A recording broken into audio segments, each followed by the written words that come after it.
first piece that I ever did was an eagle on a clock, and the words at the bottom says "Time flies," and that was probably where, let's just say, if like a scale of 1 to 10 of like mental health being the worst, 10. I was at a 10, and that was "Time flies," and I named it "Time flies" because I was like, man, it's already been 2 years since I've been hurt.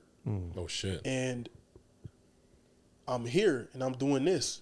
It felt like it was yesterday, but it's been 2 years. You know why it felt like it was yesterday? Because you start having flashbacks of the shit you've been through. Yeah. You start reliving the trauma every single day. So it feels like yesterday.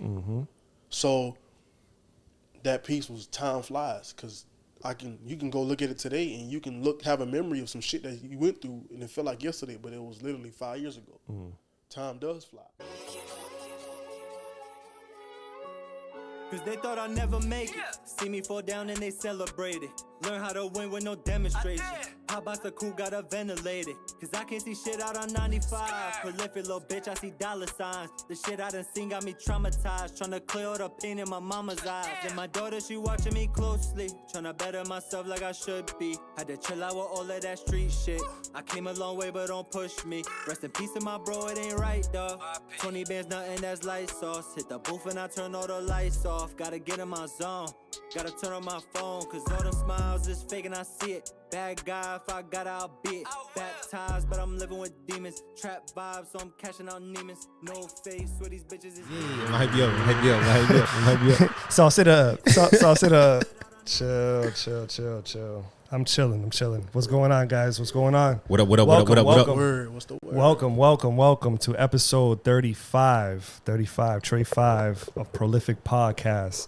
It's a little different voice you're hearing first on the intro. My boy's here, so I figured, break out of my comfort zone and give the intro here. Give the proper intro. We got a special guest, so, I got to do it right? Yeah. You know what I'm saying? So today we have a very interesting guest with us today. Local Miami, from Miami Beach High School. What up, Miami 305? Yes, sir. Shout out to Miami Beach. Miami Beach. High. Straight from Miami Beach High School to Auburn Tigers, SEC. Yep. Yes, sir. Shout out to AU. You know what I'm saying? Did his thing. Later drafted by the Cleveland Browns, 4th round to 2016. Yep. 2016. Yep. What's next? Every time I say something, you gotta be like, yup. Yep. Say something. Hype me up, bro. All right. After that, later signing to the Dolphins 2019. Ooh. Dade County. And most recently, the Saskatchewan Rough Riders. Hey, got the ATV outside. The Riders for short. The Riders. The Riders for short? Riders, yeah. All right, word. But just to kind of, let's go back to 2016. Give a little breakdown of his, Where we at? No, we good. All right, cool. We good. So let's go back to 2016. At the 2016 Combine. I want to talk about some of your highlights because this shit that most people, regular human beings, can't do. We got 11-foot broad jump. Best out of any wide receiver that attended. At 6, what? Yeah. 6'2". 6'2"? Nah, you definitely taller than that. You're definitely taller than that, G. Nah, you're taller than that. Hey, the Combine, they 6'2". Nah, really, they played you. When I'm outside in Wynwood, I'm 6'3". I think you, 60, 64. All right, we'll give. How tall are you? Like 6'4". Yeah, 6'4". But like you're up there with us. Yeah, so, that's what I'm saying. Like he's not 6'2" is like a pretty big difference. Yeah. Like you're right there with us. Yeah, 6'3". Close. And they played you. And so they played you. They played you. Tall. Y'all boys, some Yeah, you good. All right, 4.443 in the 40-yard dash. A lot of Light people sauce. don't let that Light go over your sauce. head. You have no idea how fast that is. Slight work. 38-inch vertical. So your boy's probably dunking. Yes or no? Sure. Dunking for sure. 360. Okay. All that. And the most memorable play in college was a 73-yard touchdown reception against UGA in 2013 that led you guys, which was called the prayer at Jordan Hare. Beautiful time. Beautiful memory. That led you guys to winning the division and to the postseason. Then you guys went to the chip. Yeah. Ladies and gentlemen. Great. If you don't know who we're talking about. If you don't know who we're talking about, we're Already. talking about, like, what? We're talking about Ricardo Louis A.K.A. El PAPO. Big Papo. Big Papo. Welcome, man. Welcome to the podcast. Welcome, my brother. Prolific Welcome. podcast, Appreciate baby. y'all for having me, man. Nah, no doubt, man. No doubt. I like the setup. I like what y'all have going on, man. And when I first met you, it was like, damn, this guy is somebody I could talk to about anything. And that's not really common. You know, some people, they just kind of blow you off. And with you, it's like, it's smooth. You know, it was just like we connected very, very, very easily. So, respect. I was really excited to come here and do this interview with you and this podcast with you guys. So, nah, respect. And it's funny, too, because even the girls were saying, like, when we went out that night, I'm pretty reserved as well. Like, I sit back, I like to just watch, but obviously we had the conversation. And I was very intrigued about your story. You know what I mean? You coming from playing ball, obviously, fellow athlete. I'm not a pro athlete or anything like that, but I know your story as far as from playing ball to then finding a love of art and shit like that. And we're gonna touch on that. It was just like, damn. So there's a lot more because you think of an athlete, you just think of athlete. I play ball. Exactly. That's it. You don't think of, for instance, you don't think that they have like any intellectual mindset or anything like that. It's just you're a body that plays ball and that's it. Yeah. So when you told me about like the artwork and stuff and everything that you do, I was like, oh shit, like, there's more to this dude that meets the eye. So, I appreciate the stuff that you shared and that is what led ultimately to you being here today. Yeah, for sure. So I just definitely wanted to touch upon your journey. As far as, coming from where you come from. You come from Miami, obviously. We went to Miami Beach High School. But, like, did you always play ball? Like, were you just that kid that was ultimately talented, doing 38-inch verticals and shit? Fucking jumping for no reason. Like jumping in Timbs and shit? Like jumping in Timbs. Fresh out the bed, jumping high. Yeah. That was me, for sure. Man, honestly, I grew up in North Miami. Later on in my high school career, we moved to Miami Gardens. So we was always moving around a lot. And I just remember walking outside one day, and there was kids on the block playing football. And I was like, what is this? I never seen it. I never seen it on TV. I never watched football until I went out that day and I seen it. And I was like, damn, this, shit look fun. So I went out there and, we got busy. I started, throwing the ball around. And then when I got to school, elementary school, that's when I started playing in PE class. And I used to throw the ball hella far, bro. I used to sling it. And kids were like, yo, this kid is not normal. Like, every other kid was throwing 20 yards. I'm throwing the 80. They're like, nah, this kid, there's something wrong. They're like, yo, we're playing the street. Like, you threw it to 97th Street. We're on 92nd. Yeah, now somebody got to get the ball, bring it back, and all kind of crazy shit. But yeah, man, I was always like, and I got made fun of for that, you know what I'm saying? Because it's just like, why is this kid good at everything? Why is he so fast and big and strong and all that? So I got made fun of, and but it didn't matter. Like, I didn't really care too much because I was so focused on what I was doing. I had so much fun playing that, it didn't really matter. I was like, well, at least I'll beat you in the race, that kind of thing. So, yeah, man, I've always played football. I've always played, different sports like basketball, soccer. I ran track in high school. But I just fell in love with football, man. And it's a lot of different reasons why I stuck with football. One of the main reasons, because I had an uncle. We were very close in age, bro. I was like 10, 11 years old, and he was like 16, 17 years old. And the last memory I have of him was playing catch in front of my grandma's house. And it was crazy. Is like he threw me a pass. It was like a little Nerf football. He threw me a pass. I caught it. And right after that pass, he was like, man, I got to go. And that was the last time I ever seen him. And where I caught the pass is the same spot he died in. Oh, man. So he got killed right in front of the house. And it was like 2 or 3 o'clock in the morning. He had came back home from, doing whatever. And he went inside the house. He was talking to my aunts for a little bit. And they said he got a phone call. And it was like, come outside. So he was like, hey, I'll be right back. I got to go outside real quick. So he ends up going outside, and then maybe like 2, 3 minutes later, they hear gunshot, 5 gunshots. And, I mean, you already know, like, he just got home. It's 2, 3 o'clock in the morning. Ain't nobody else outside. You say you're going outside. So either you shooting or you getting shot. Yeah. So, it come to find out, he ended up getting killed by a dude that he went to high school with. He went to school with the dude that killed him. And I just remember that happening, bro, and, like, my grandma was like, yo, he just, you know, after everything y'all been through, you know, everything you just, you know, witnessed and experienced, you know, your uncle still wants you to play football.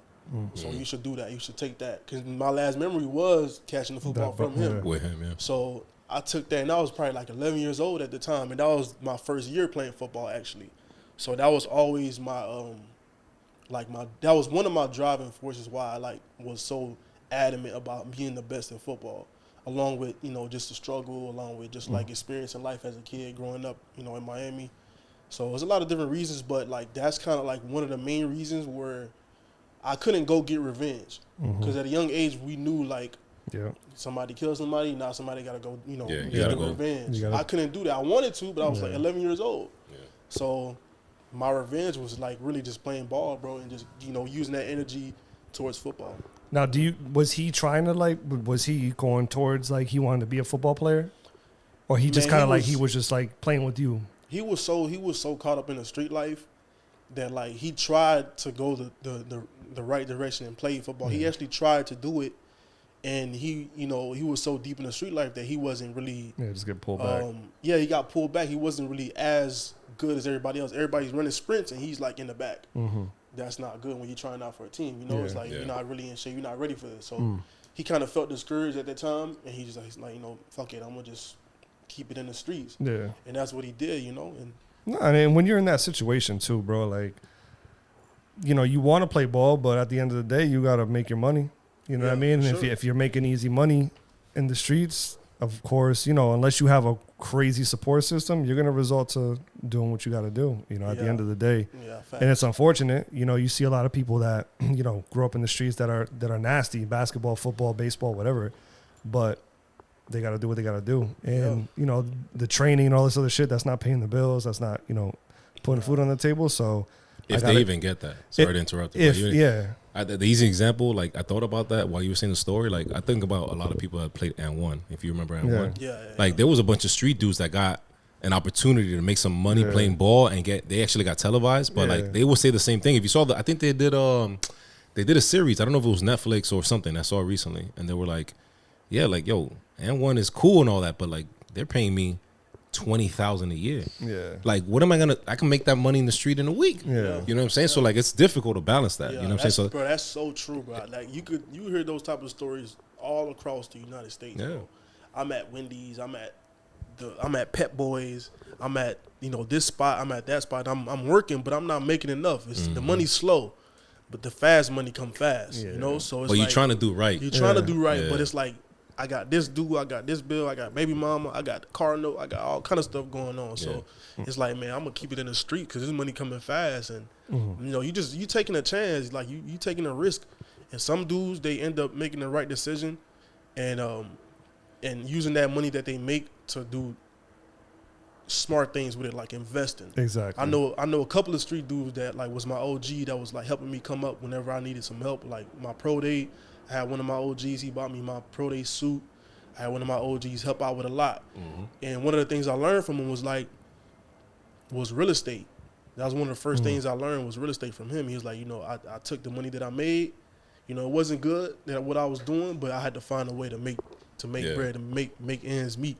And that was his way of doing it. I don't knock anybody hustle. You know, you got to get it how you live. So that was one of his ways. And he's like, you know what? But what I did was I transitioned that street money into legit money. Yeah. And it was, you know, the first thing he did was real estate.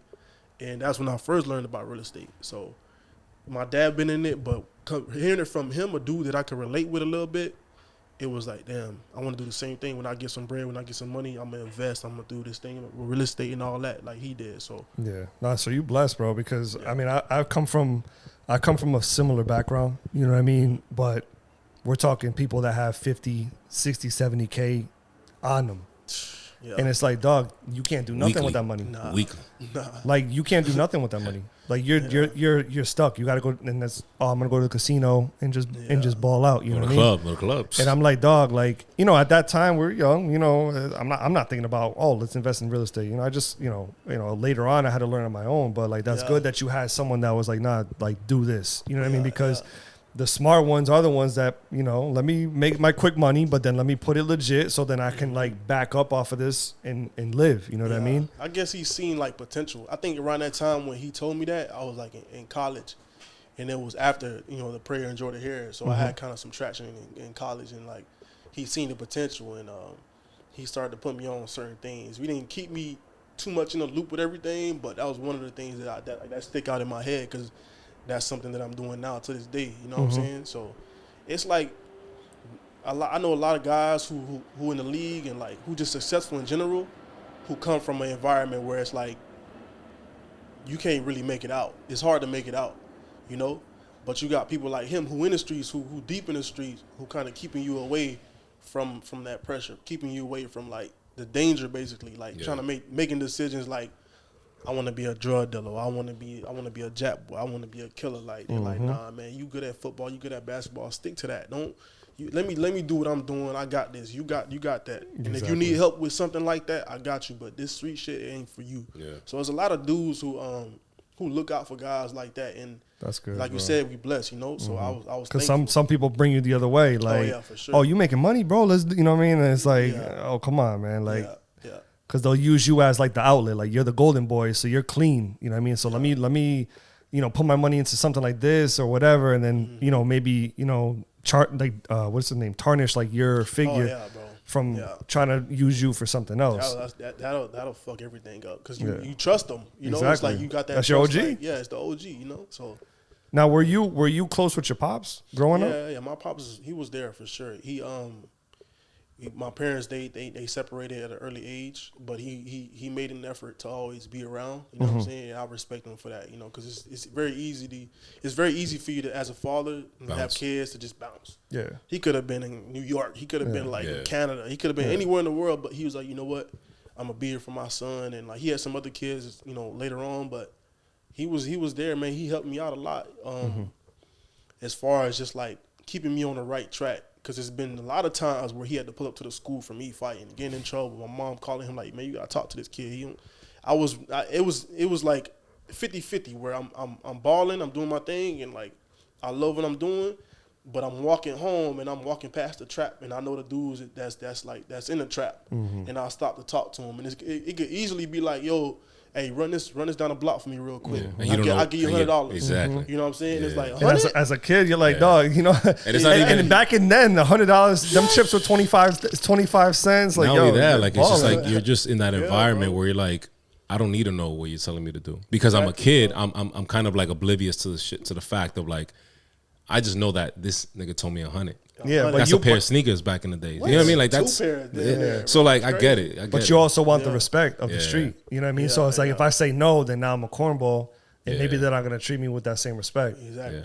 And next time I walk down the block, it ain't gonna be like I'm probably gonna get my ass beat. You know? Yeah. And the only reason why I asked about the pops is I didn't know if like maybe you saw like your uncle more as like a father figure. Like that death, you know, hit you so hard because you looked up to him in that way. That's the only reason why. I mean, because like I said, we wuld so close in age.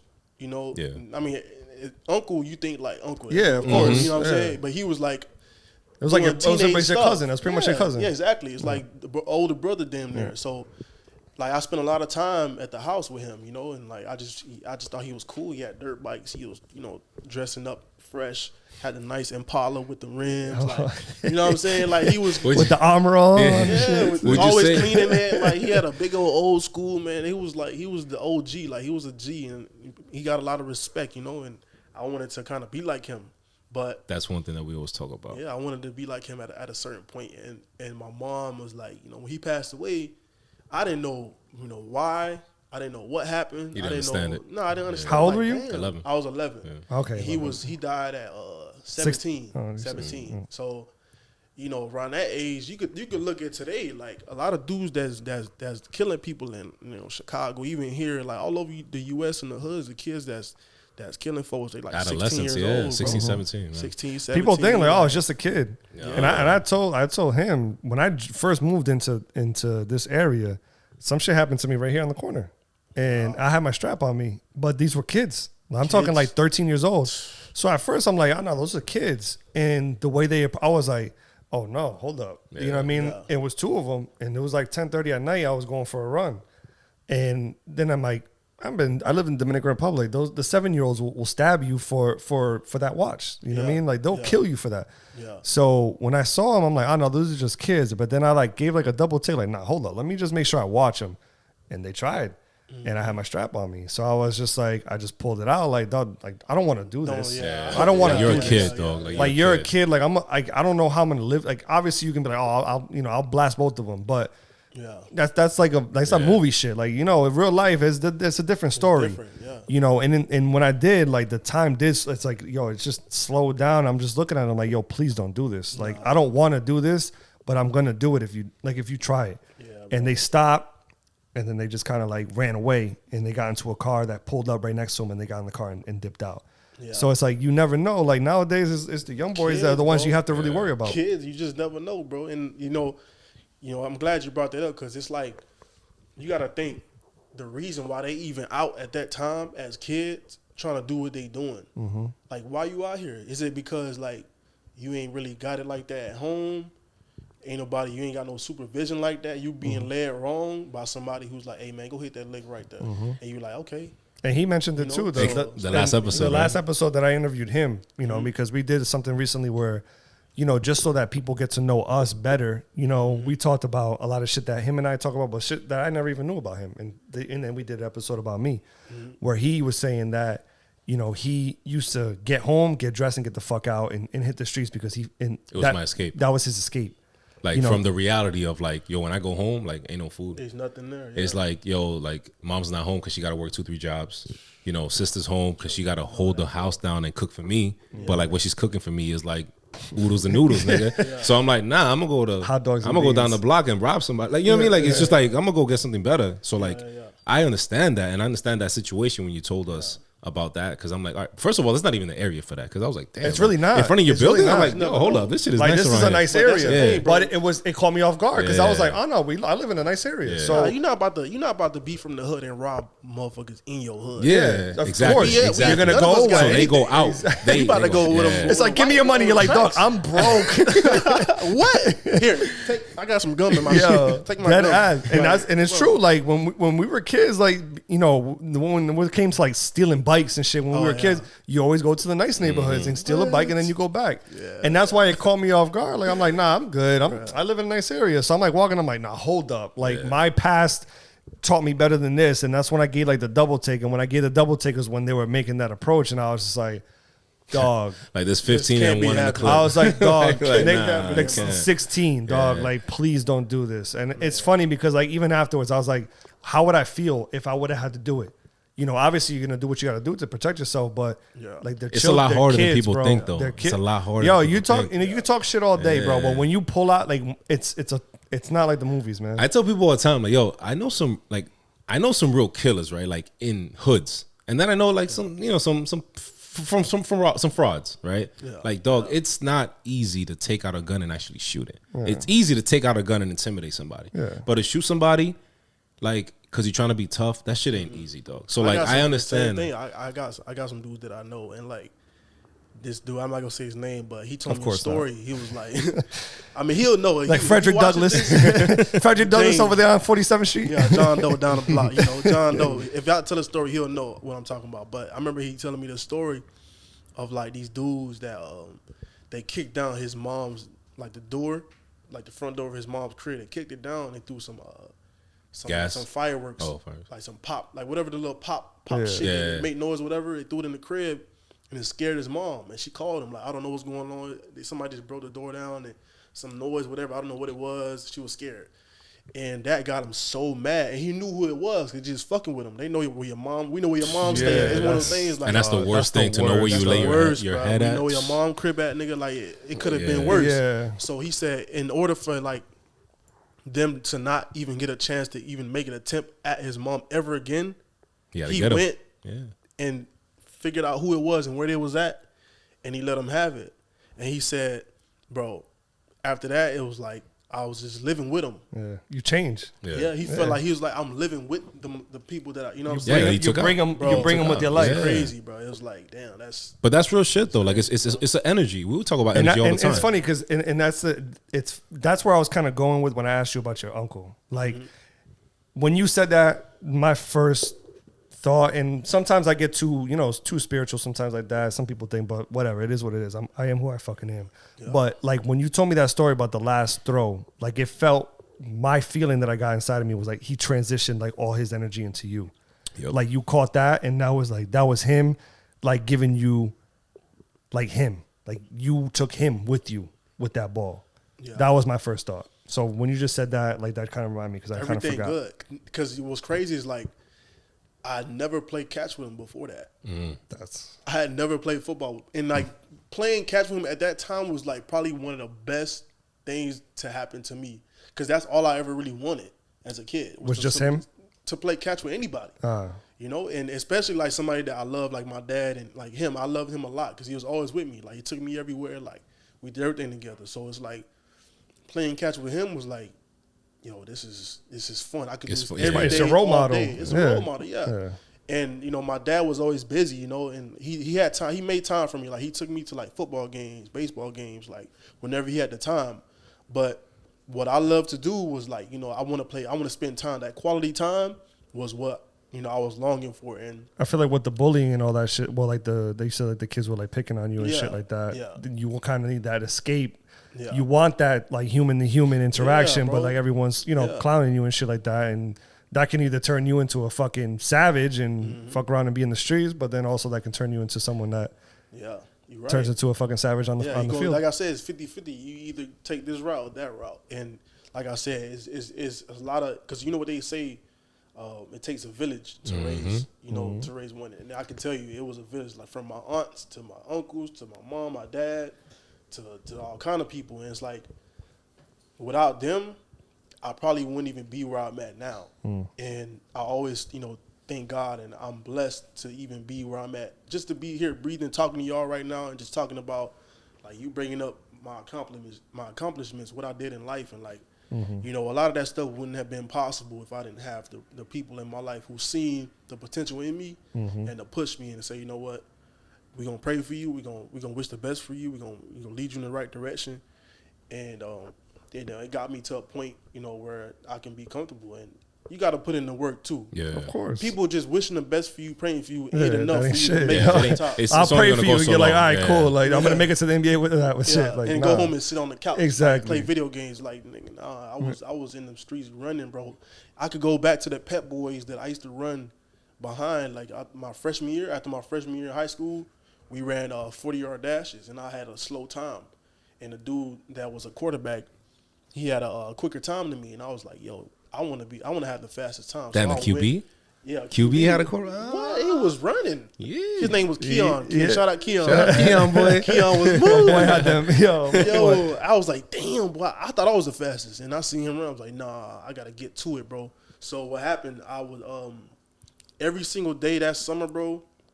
Every single day, maybe like 2-3 times a day, I would go behind Pep Boys in the parking lot and just run sprints. In slacks. Nigga, slacks. Changing oils. Shoes. My boy's changing oils. Wait. But you worked at Pep Boys or you just went to Pep? Just behind Pep Boys. Just behind. Okay. I thought you said you worked at Pep Boys. No, he said just behind it.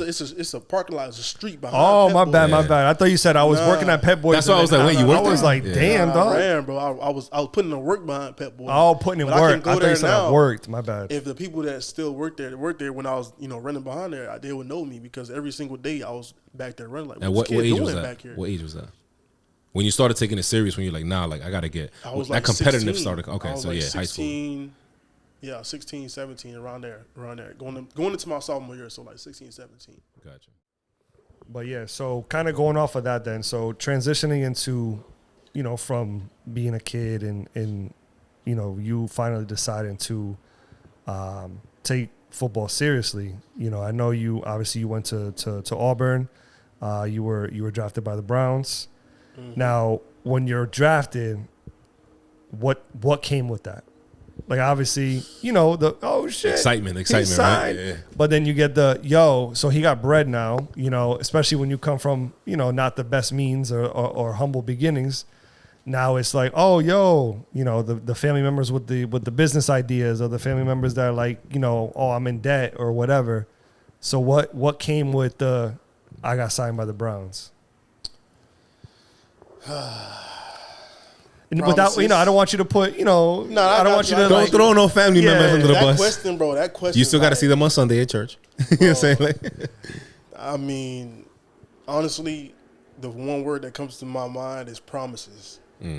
Just like, I promised this, I promised that, and just living up to those promises. And like, yeah, the immediate family, like my mom and like everybody who was like around, I made sure they was straight. I made sure they was good. And like, it did get to a point where it was like, all right, I can't keep doing this forever, especially when you start your own life with your partner, like with my fiance. Like, we start your own life, and like, now you can't be giving money here and giving money there. And I dealt with a lot of different things as far as just like coexisting with my mom and like my little brother and like other people, and like having to support that and supporting a lot of different things. I don't want to get into too much detail because I don't of course. It's a little bit personal, but that kind of stuff does happen. It's like, you signed a new check, and everybody sees you in the league and think you an instant millionaire. Yeah.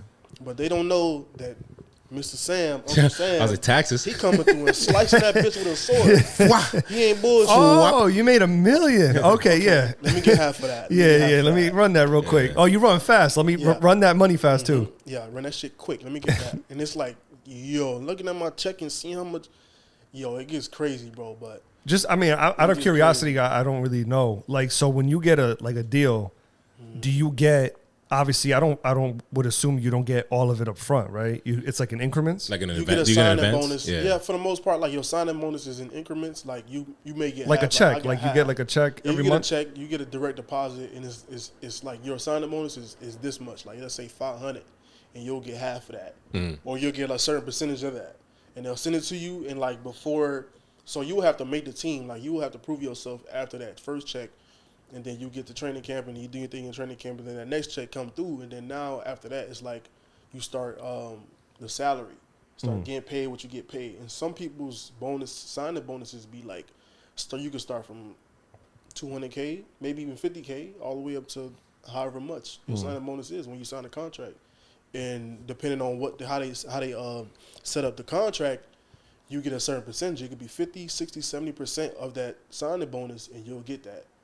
Boom. Now you go and then you play and salary and all that. Then But in the beginning, it's a lot of like. All right, let me ask you one thing. So when you got signed, how old were you? When you got drafted? 22. Okay. 21. Yeah. Very young. Very young. So straight out of college, basically, like straight out of undergrad. You did all 4 years at Auburn? All 4 years. Yeah. Okay. What is that like for you, getting signed? Because if anybody throws money at any of us, growing up, where you're like, all right, I got a gift. I know I'm going this way, right? When you get something thrown at you like that, what is the first step that you take after the excitement and after everything kind of settles in? Like, I got drafted, I got this, we celebrate, whatever. Boom, 2-3 days later, now you're back to, okay, like I'm back at the crib still, because obviously the money hasn't hit the account yet. You just got drafted. Great, good news. But what is that first step? Yeah, like, you don't get that bread, that signing bonus, until you go and you get your stuff. You get your iPad, you get your locker, you get your jersey, you get your helmet, you get your fitting, you get physical, you get this, you get that. So we're talking months, potentially. So I got drafted in what? 2016. April, June, around that, like the spring, that around that time. I got drafted. In June, I had to go in. Okay. I flew to Cleveland and physicals and all that. Shout out to the Browns. You know what I'm saying? Miami to Cleveland. I didn't sign my deal. Yeah, I know. I didn't sign the deal until like maybe after or like close to the end of minicamp, or a rookie minicamp. So towards the end of that time is when I signed my actual contract, like where I'm getting paid and with my signing bonus and all that. So did you have an attorney? No, I didn't have no attorney. My agent is basically the attorney handling the transaction. So he handled pretty much everything, and he did a good job negotiating, bro. Because I did pretty good. Now, is that something that, again, I'm obviously I love sports, but I've never been in a position where I got signed. Unfortunately, I'm still. If you wanna, I'm still the Utah Jazz. You know what I'm saying? The Utah Jazz, the Knicks. Y'all need somebody because y'all suck. Yeah, holla at me. But in that particular case, because I don't know, because I want our viewers to know, kind of like what the process is like. So you get drafted. So I'll start from the beginning. The draft time comes. It's 3 days. and sometimes it goes a little bit longer than that. First day goes by, you get a couple calls and teams telling you, we looking at you, we may draft you. But to you or to your agent? To me. Okay. They call you. So did you, just before you did you know you were going to get, or you just still like, I don't know? I didn't know. So I was projected to go pretty much like late round, like 7th round, damn near undrafted, like camp body. And when I seen that, I was like, yo, it's time to lock in. Yeah. So when the combine came, my boy, I went crazy. But you decide that though. Like you decide when you want to enter a draft.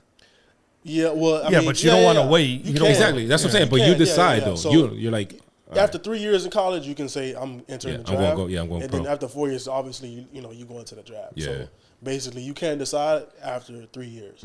So 3 days went by, 2 days went by, and it was the last day, and Cleveland called. The first team they called was Dallas. They called the first day, and I was like, wait. Cowboy, okay. Am I going first round? Like, this is crazy. Then the Ravens called right after. I'm like, okay, shit, be more. man. They fucking with me. My dad called me. He was like, man, you might go second round. And I'm like, yo, that'd be lit.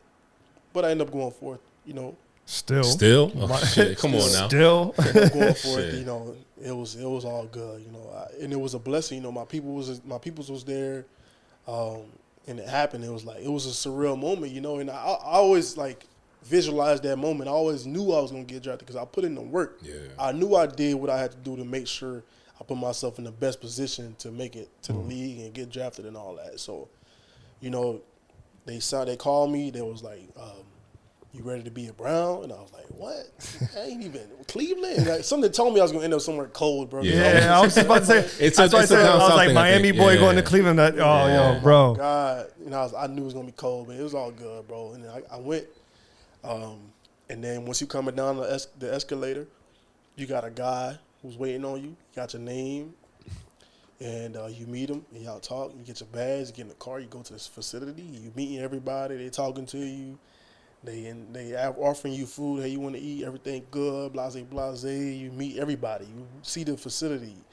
You meet the players. You go through the locker room, the training room, everything, the whole nine. And then you get settled.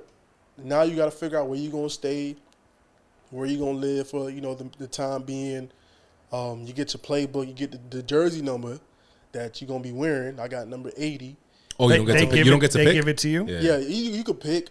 If it's available. If they give you 80 and you're like, I need 85. And they're like, we might have it. Let's check. And if they have it, they give it to you. If not, then you stuck with 80. They got to check if it's retired, if it's like all that shit. It's a whole bunch of different things that go into picking the jersey number. But, I got 80. And I like 80 because Jerry Rice had 80. Jerry Rice. I was saying, hold up. Jerry Rice. Andre Johnson. 80 was a decent number. Who else? What's his name? The guy from the Vikings. I forgot his name. Drawing a blank, but it'll come to me. But he had number 80. So 80 was a good number. After you do that, you meet the coaches and all that. Then you get settled. Now you in there. It's like, this is real. We doing this now. So this is how many weeks or months already in? From the time that you entered? A couple weeks. Okay. So it was, I'll say about a month. Okay. Max.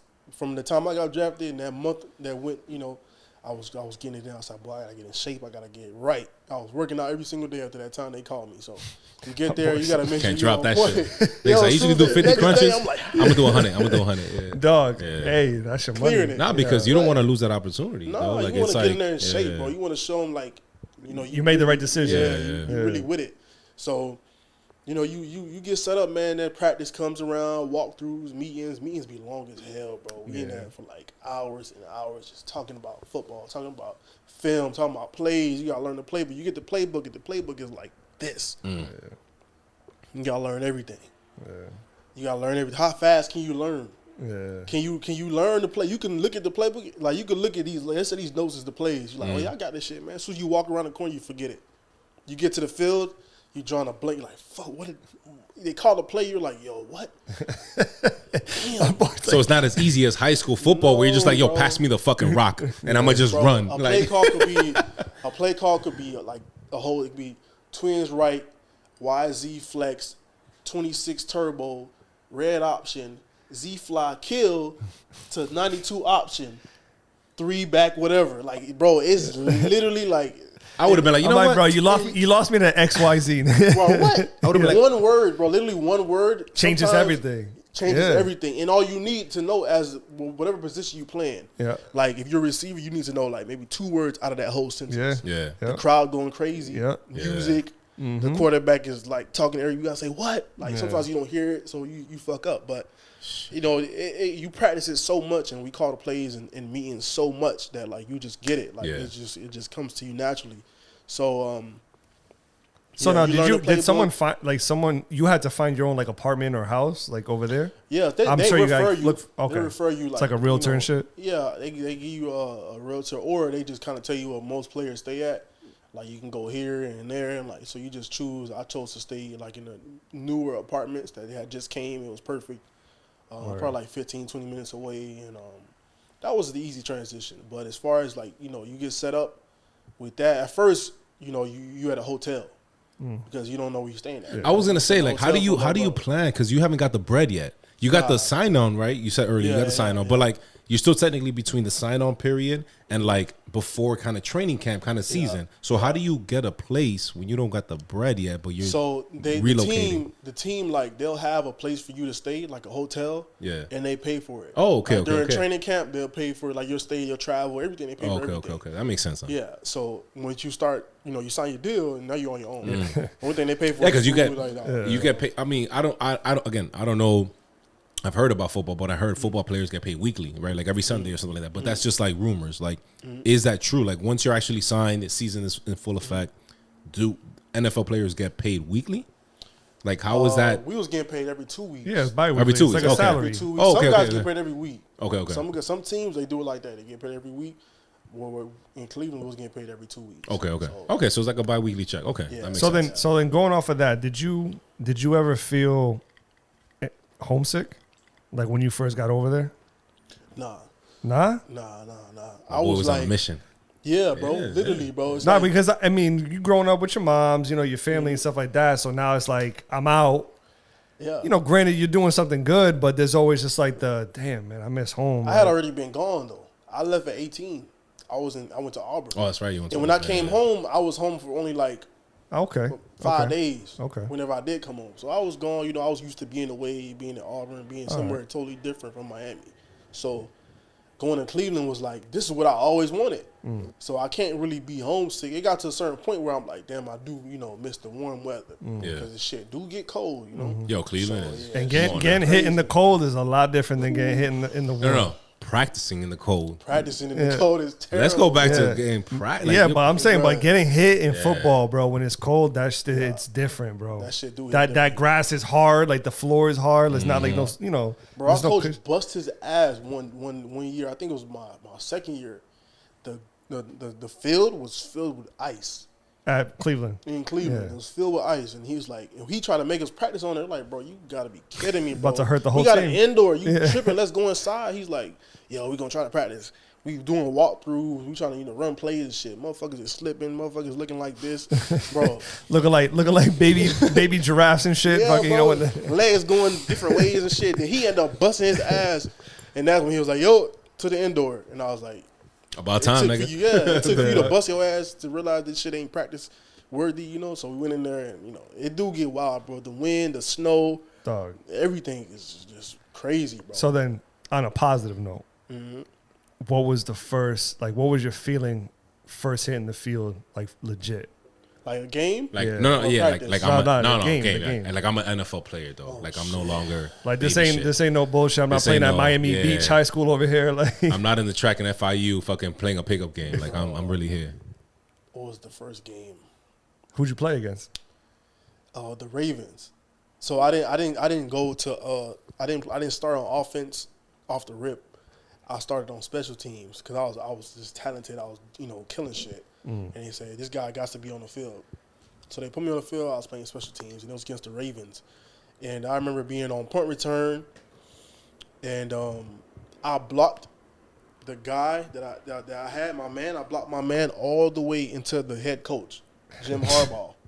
Make a statement. Yeah, I made a statement. Put him in off the rip. You have to. You have and then to. I looked at him like, yeah, fuck nigga. Miami should come out. Miami should come out. I'm out here. Man, what? I was like, man, fuck this dude. And then I went and found somebody else to block. And then after that, one of our players, he was doing kick return, and he fumbled the ball. He got hit and fumbled. I picked that bitch up and started running with it. I got tackled.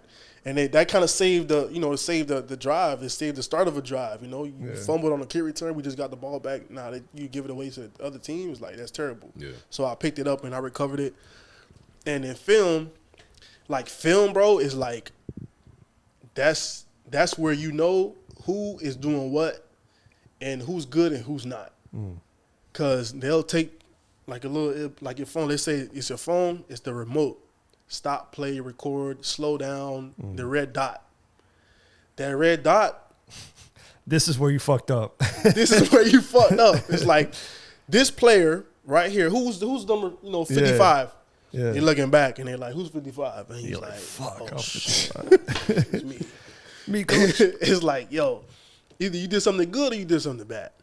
And after that first game, man, that was highlighting everything I did good. And it was like, man, this kid's good, And another thing is, when other teams watch film, they have a list of maybe 7 players who are key players of the team that you got to watch that help the team win.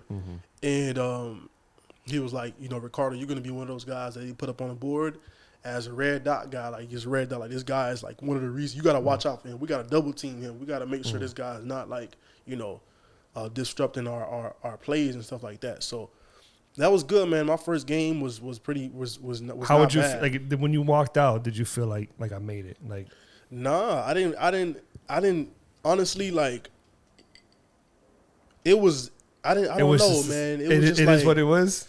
Yeah, because I had already got acclimated to just like the environment. Going to practice is like even just kind of the same, but just without the fans. Yeah, but bro, with the fans. That's what I'm saying. Without the fans, because practice is just as critical as the game. Because like one mistake is like shit throws off. We can't go back. Whole shit, you got to do the whole shit. Yeah, you got to do it over again. Sometimes you don't, so we have to be perfect in practice, which is like kind of hard to do when you learning a new playbook. You trying to get along with the players, trying to get and to know dynamic everybody. Too. Like it's a dynamic. Like it's you're first of all bro. you're from Miami, and now you're in Cleveland. You know damn well people in Miami and people up north don't talk the same. Don't act the same. Don't dress the same. So you're kind of like, did you feel like an outsider at one point? Like even in practice, because it's like, yo, this is your job now. You know what I'm saying? You're signed. I'm just like naturally when I get around certain people or just people in general, I'm an observer. Like I'm quiet, I'm reserved. Yeah. And then like once I get comfortable, once everybody I see kind of like the the vibe and like we all we get to know each other a little bit. You an Aquarius by any chance? No, I'm an Aries. Oh, okay. I'm an Aries. Yeah, the Aries. Hot boy. Hot boy, bling bling bling. Yeah, hot boy Aries. You get used to it, man, and like you at the end of the day, like you could be from anywhere, bro. But if you connect with somebody, like y'all cool, y'all been through some similar things, like you guys have like just a good connection, then you build a relationship. Chemistry. And I built that with a couple of guys, and it's still like that to this day. So, Now, then kind of going off of that, like, now that you say that, one of the questions I had was as far as, like, did you have any coaches or teammates who were, like, who stuck out to you as far as, like, being very supportive or that helped you as far as, like, because we all go through shit. Like, when I can only imagine the nights that you were like, damn, dog, like, what if I get cut? Or you always think of the worst. Granted, you were talented, but at the same time, you're still thinking of like, yo, I need to do my shit because if not, I'm out. Yeah. Did you ever have, any coaches or any teammates specifically that you can think of that like, damn, they really held me down when like maybe maybe I had a bad game or I fucked up on some thing. Yeah. It was a couple of players.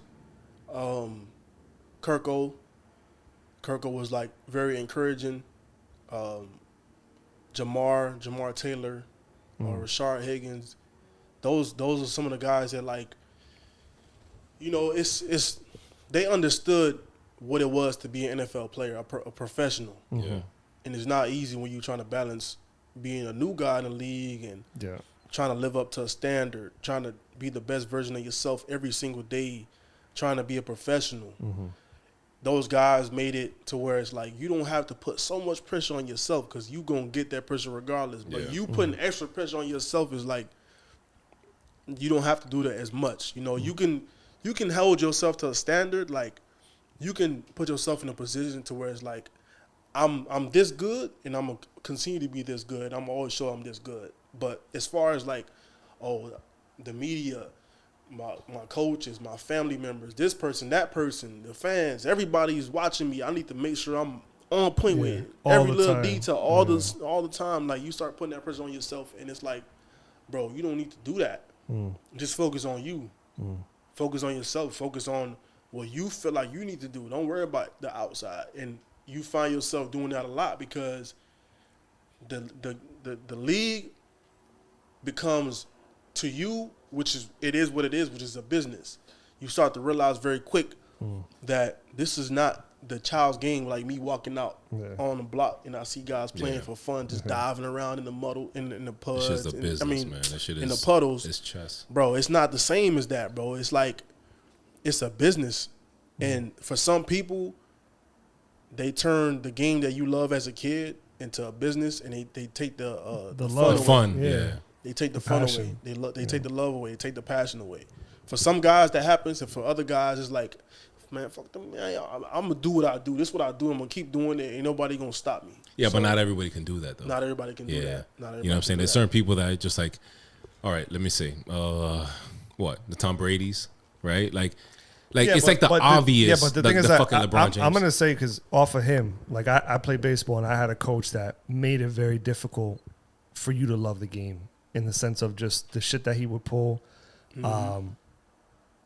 You know, wasn't very fond of Hispanics, unfortunately, but that made a lot of people stop. Like, a lot of them even stopped playing baseball after playing for him, because it was just like, bro, I don't want to play this sport no more. Like, he just took. He took everything out of us. Yeah. You know, just the constant just going after us for everything. And it was just like, yo, what the fuck? Like, we're not doing nothing, you know? But that's why I asked, like, you know, if there was any coaches that you had that, you know, that you can kind of confide to, as far as, you know, being able to express yourself or express the shit that you were going through. You know, that you can be like, all right, you know, I know I can go to coach, or I know I can go to, you know, my boy, you know, like you were saying, some of the guys that you were talking to, I can go to them and they're going to, you know, they're going to put me on. I mean, like, it's there. It's there. The resources and the people, they tell you, you know, they don't necessarily say, like, you know, mental health. They don't mention that. They just kind of say, like, you know, if you need this, you need that, whatever you need, you know, specific things, this person, that person, this person, that person, this the phone number, this who you call, this who you meet with. Like, that stuff is in place. Now, why do you think that they don't say that, though? But, I mean, they, like, the way they say it is, like, not in a way for you to say, like, oh, yeah, I'm dealing with this, so let me go. Sometimes it's like suicidal kind of, you know, they focus on that, because sometimes, you know, mental health could lead to something serious like that. Shit. But I say all that to say, you know, the resources are there, but it comes down to you as the person, as the man, as the player. It comes down to you and how you communicate that of what you're feeling. But do you ever feel like if you communicated, then people are like, yo, watch out for him, like he's. But it's how you communicate it. Yeah. That's the thing, and some people don't know how, and they don't feel like they need to. One, personally, I feel like a lot of athletes and a lot of people, if you're doing something you love, then, and you dealing with something, you will always have the outlet of what you're doing, which is what you love, which is football in my case, right? I'm always doing it. It's every single day, all day, from 6:30 to 5 to 6 to 7 to 8 to 9 to 10 o'clock at night. Every single day for 6 months, 7 months, 8 months straight for 3, 4, 5 years. And you may be dealing with something at home and your only escape is football. That's the outlet. And for me, once that got taken away from me getting hurt, having an injury where I got to sit back, I can't walk, I can't do anything. Usually I'm working out, I'm training, I'm getting right, I'm getting massages, I'm Pilates, I'm yoga, I'm on a track, I'm traveling to Arizona, I'm traveling to Dallas, I'm traveling to Cali, I'm traveling to Alabama, Auburn. I'm going everywhere training and getting myself prepared for the season. Now I'm at home on the couch, on my bed, with my leg propped up, can't move. And it's like, you experiencing so many different emotions, and experiencing pain, physical pain and emotional pain, mental pain. And it's like, damn, all these years, bro, all I had was football. That was always my outlet. You know, if I was dealing with something at home, if I was angry, mad, sad, or embarrassed or whatever, I would go on the field and take it out. That's why you looking at guys, they running people over, they shaking people, they taking people up top, taking them for 60-yard bombs, they doing the craziest things, and you just never really know. You could be hella talented, but a lot of guys, they taking out that pain that's in them on the field, and you can kind of see it. You see guys like Marshawn Lynch, like that boy run mad. He run angry. He's like one of them, like that boy's trying to trying to take, like he say, I'm trying to eat your face away. I move the fuck away. No, like yo, like he's coming through, like dog, like get ready because he's not shying away from tackles. He's going through you, bro. There's dudes that don't be bullshit. When they get that ball in their hand, bro, they're not bullshitting with you. Like, and guys that see that coming, they be scared. Yeah, of course, I'm not bro. trying to hit this dude. Fuck that. But yeah, bro. Like, for me, like, that's how I see it, bro. It was an outlet, and like I said, when that got taken away, I had to put into perspective. Damn. What else can I do? Because at that time, I wasn't really playing video games. That shit get boring. Like, even I tried to, but it's like, man, that shit ain't really hitting the same. It ain't the same. That shit ain't productive, man. No, like, really, come on, like, bro. You're a professional athlete. Like, exactly. You're like you don't go from like, times, but like selling out stadiums and performing in front of hundreds of thousands of people to be like, yeah, I'm injured. Let me just go play video games. You can be like, yo, get me on the fucking field. Like, it's the number one thing, bro. First of all, I'm sorry, I don't. No, you good. What was the injury? Because you said your leg up, so it was ACL. But you had a neck that too. That was the second injury. My first injury was my neck. I was training. I was working out, bro. I was lifting weights, and like my shit just like something happened, and I didn't know at the time. Something. I didn't know what it was. I thought like I'll be good. Like it happens. You all brush the time. it off. Yeah, you brush it off. You know how it is. Yeah. You get a little nick, you're like I'll be good, bro. Yeah. And that's how I felt. But it got worse. The pain was like unbearable, bro. It got really bad, and I went back in, and it was like it's just a stinger. And I was like, okay, I guess it is. And, after that, the pain just wouldn't go away. And it got to a point where I couldn't move my shit. I was like, this. Your neck. Couldn't sleep, yeah. And I went back, and I was like, nah, bro, they said there can't be a stinger. I can't move my shit. And I was like, okay, we'll take you to get checked. So I got checked, and it turned out to be a herniated disc, C4, which is kind of high up, like up here type shit. So they had to go surgery. It came through up here. Oh, fuck. They came through. I don't know how they did it, but they came through up in here. I don't even see a scar. You can't even see it. It was years ago. It was 2018, but, it healed up. But they came through like this, did the surgery, did a fusion, a spinal neck fusion. And that's just from, like, getting hit? Like, just... No, I didn't even get hit. But they did say that over time, like, it may happen in the game. It shifts. And, it may happen in the game. And, like, maybe me straining and trying to get the weight up what made it, like, finally give out. Yeah, surgery. I had surgery, and I had to sit out. And the recovery process was like, you can't do anything.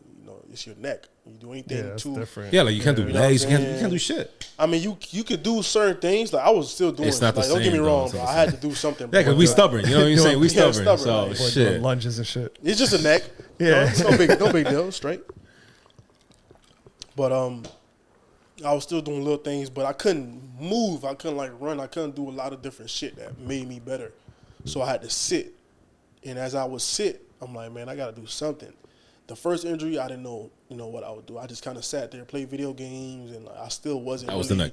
That was the neck, cool. And I still didn't know what I was gonna do.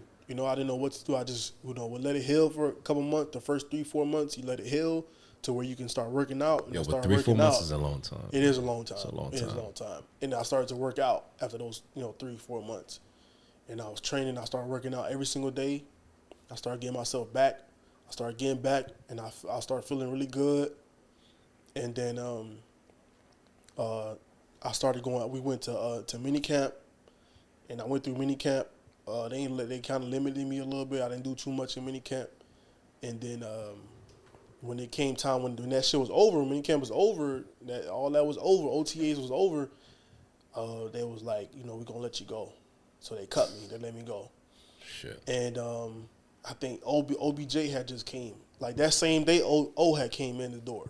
And they cut me that same day. I was like, oh, shit, that's crazy. But I knew it was coming. I knew because they was trying to turn it around. Like, it's like this guy's hurt. The year before we didn't win no games. It was terrible. You were with the Browns to this with point. the Browns, and I spent 3 years. That was my third year. So that's what 2018. 2018, yeah. So the crazy part about all this is just the side note, bro. I went through I think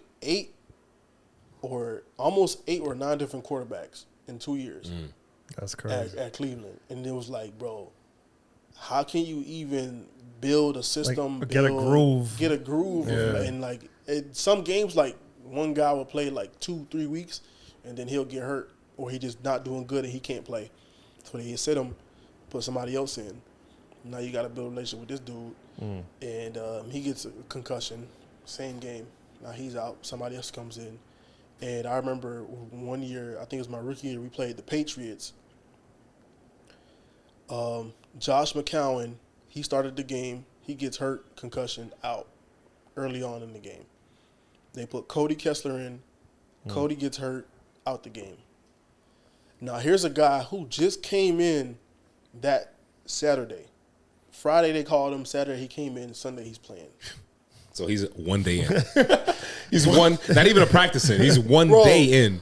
Charlie Whitehurst. I'll never forget it. This is why I know his name to this day. There's a lot of guys whose names I don't know who I play with. But that one, I'll tell you why. He came in, like I said, Friday, Saturday, Sunday's the game. He didn't think he was gonna play. He's like, I'm just here, man. I'm gonna throw on the jersey. You know what I'm saying, get my little paycheck. You know what I'm saying? Grab a little game check or whatever. You know what I'm saying? Man, those 2 guys get hurt. We in the huddle. He's like, what? He in the back drinking Gatorade and shit. They calling him with a little bit of vodka in there. Motherfucker can't even find his helmet. He over here trying to find his shit. He go find it. He like, all right, what's up? What? You win a game. Let's go. And man, I just remember being in the huddle. He's the Patriots now. Yeah. And he comes in the huddle. He's like, what's up, guys? My name's Charlie. I'm the quarterback now. Like, my name's Charlie Whitehurst. I'm the quarterback. That's it. And we looking at each other like, fuck. We about to lose this shit. Crazy. It was crazy. And then he gets the play call. Coach is telling him to play in his head. He's listening. He's calling. He's like, twins right. And he's like, what? I don't know. What? Oh he didn't know the play. The quarterback. But he just got there. He don't know the playbook like that. Bro. You can't blame him. So I'm like, and I'm like, what did he say? What is he saying? He's like, flex, something. I'm like, oh, okay, I got it. I knew the playbook in and out at that point. I tell everybody. I told my receivers, and then we figured it out. We go, same play through a pick. I'm like, bro, it's gonna be a long game. First play. Yeah, it's gonna be a long game, bro. Yeah, and what quarter was that? Do you remember? This was like the mid to late third quarter. Okay, so it wasn't like first quarter type. Yeah, no, it wasn't first quarter. It's like mid to late. It's still terrible because you got a whole ass fourth quarter. Yeah, we ran the ball a lot. I tell you, when he got in, we ran the ball a lot. Of course, but you know what's crazy? He ended up throwing a touchdown. Okay, he threw a touchdown to a tight end. But bro, that was probably one of the craziest things that ever happened for me. I just met this guy in the huddle during the game. Did he play after that ever again? Nah, he didn't play after that ever again, bro. I didn't see him after that. Yo, but it happens, man. It happens. I mean, that's why we have so many people in an NFL team because of shit like that. I mean, shit. Well, you can't prepare for that. Yeah, but now, as far as like when you got hurt, like I know as an athlete, you know what I mean, you want to be out there. First of all, now this is something this is your job, not just you playing for fun. You know what I mean? You're not in college or anything like that. Like you're playing for fun. I mean, you're playing for business. Like what are those thoughts in your head as far as like, is it like, damn, I'm like these teams are going to let me go? You said you already knew kind of that they were going to let you go. Mm-hmm. But like when you're left with your thoughts and you're not moving, especially with your neck, like that's nothing where you can be out like, let me go for a run or something, or let me, maybe my shoulder's fucked up, but let me go for a run and kind of like, clear my head. Yeah. When you're sitting there, you're laying there with your thoughts, that's a scary moment as far as for a man, we hold all of our shit in, I mean, we're not built to be able to express ourselves as openly as, most people. Yeah. So what did you feel as far as like, I'm hurt and I just got to sit here and pretty much take it, you know what I mean, until I can figure it out? Man, at that time, when I got hurt, it was like, what is going on? Because I had never been hurt before. And I was so lost and confused. I didn't know what was happening. It was like such a shock. And as I'm sitting day by day trying to figure out what I'm going to do to kind of, make this time go by, like I had to just find a way. I was reading books. I was like just in the room stretching, and I was just sitting there, and in my mind, I'm like, I'm trying to not to let negative thoughts get into my mind. I'm doing my best. And it was very hard, bro. It was very hard because it's like you built this image of a guy who was in college, who did his thing. Now he's in the league. He's getting to it. He's playing. It's like he's like invincible. You feel like nothing can happen. You feel like everything. And you're young too. You're 21, 22 years old in the league. 20 at that time. I think I was 23 when it happened. 21, 22, 23. Yeah, so like around 23, I'm like, yo, this is like, I didn't know. Honestly, I was just lost, bro. I was lost, and I was in Cleveland by myself. And my girl would come, here and there, but my mind was like, nobody cares. Yeah. Nobody really cares. Like, you hurt. Nobody's coming to see you. Nobody's coming to make sure you're good. You just there by yourself. And it's like, man, nobody really fuck with me like that. Yeah. I'm just here. Yeah. And then now these thoughts, like the negative thoughts that you was blocking off and like trying to stay positive, trying to stay focused, like it starts to creep in slowly.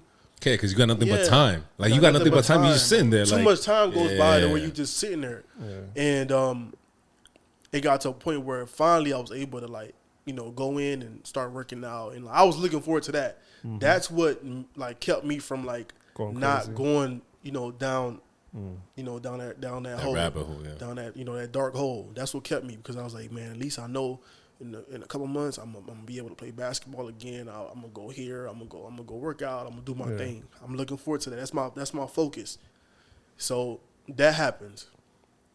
Then I get released, and I was cool with it. I'm like, man, I know my worth. I know I'm good. Like, I'm gonna be somewhere. I ended up in Miami like 2 weeks later. Yeah, you got picked up quick. Yeah, ended up in Miami. And what age was I was like, that was right after 2019. Right, so 23? No, what was it?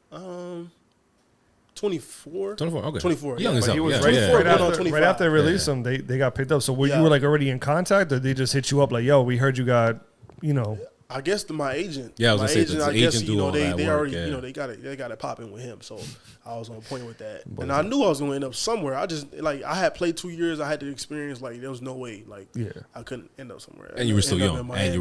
Had you been 35, no, it's over. It's over. Neck injury, better go work 35, at Publix. Gets released. Now you gotta figure it out. Yeah. So, I ended up in Miami. Get a job at Pep Boys. Yo, real shit. Hey, you remember that Pep Boy used to run at? Yeah. I'm gonna need you to go back and actually change some tires. Yeah. They gonna pick me up in a heartbeat.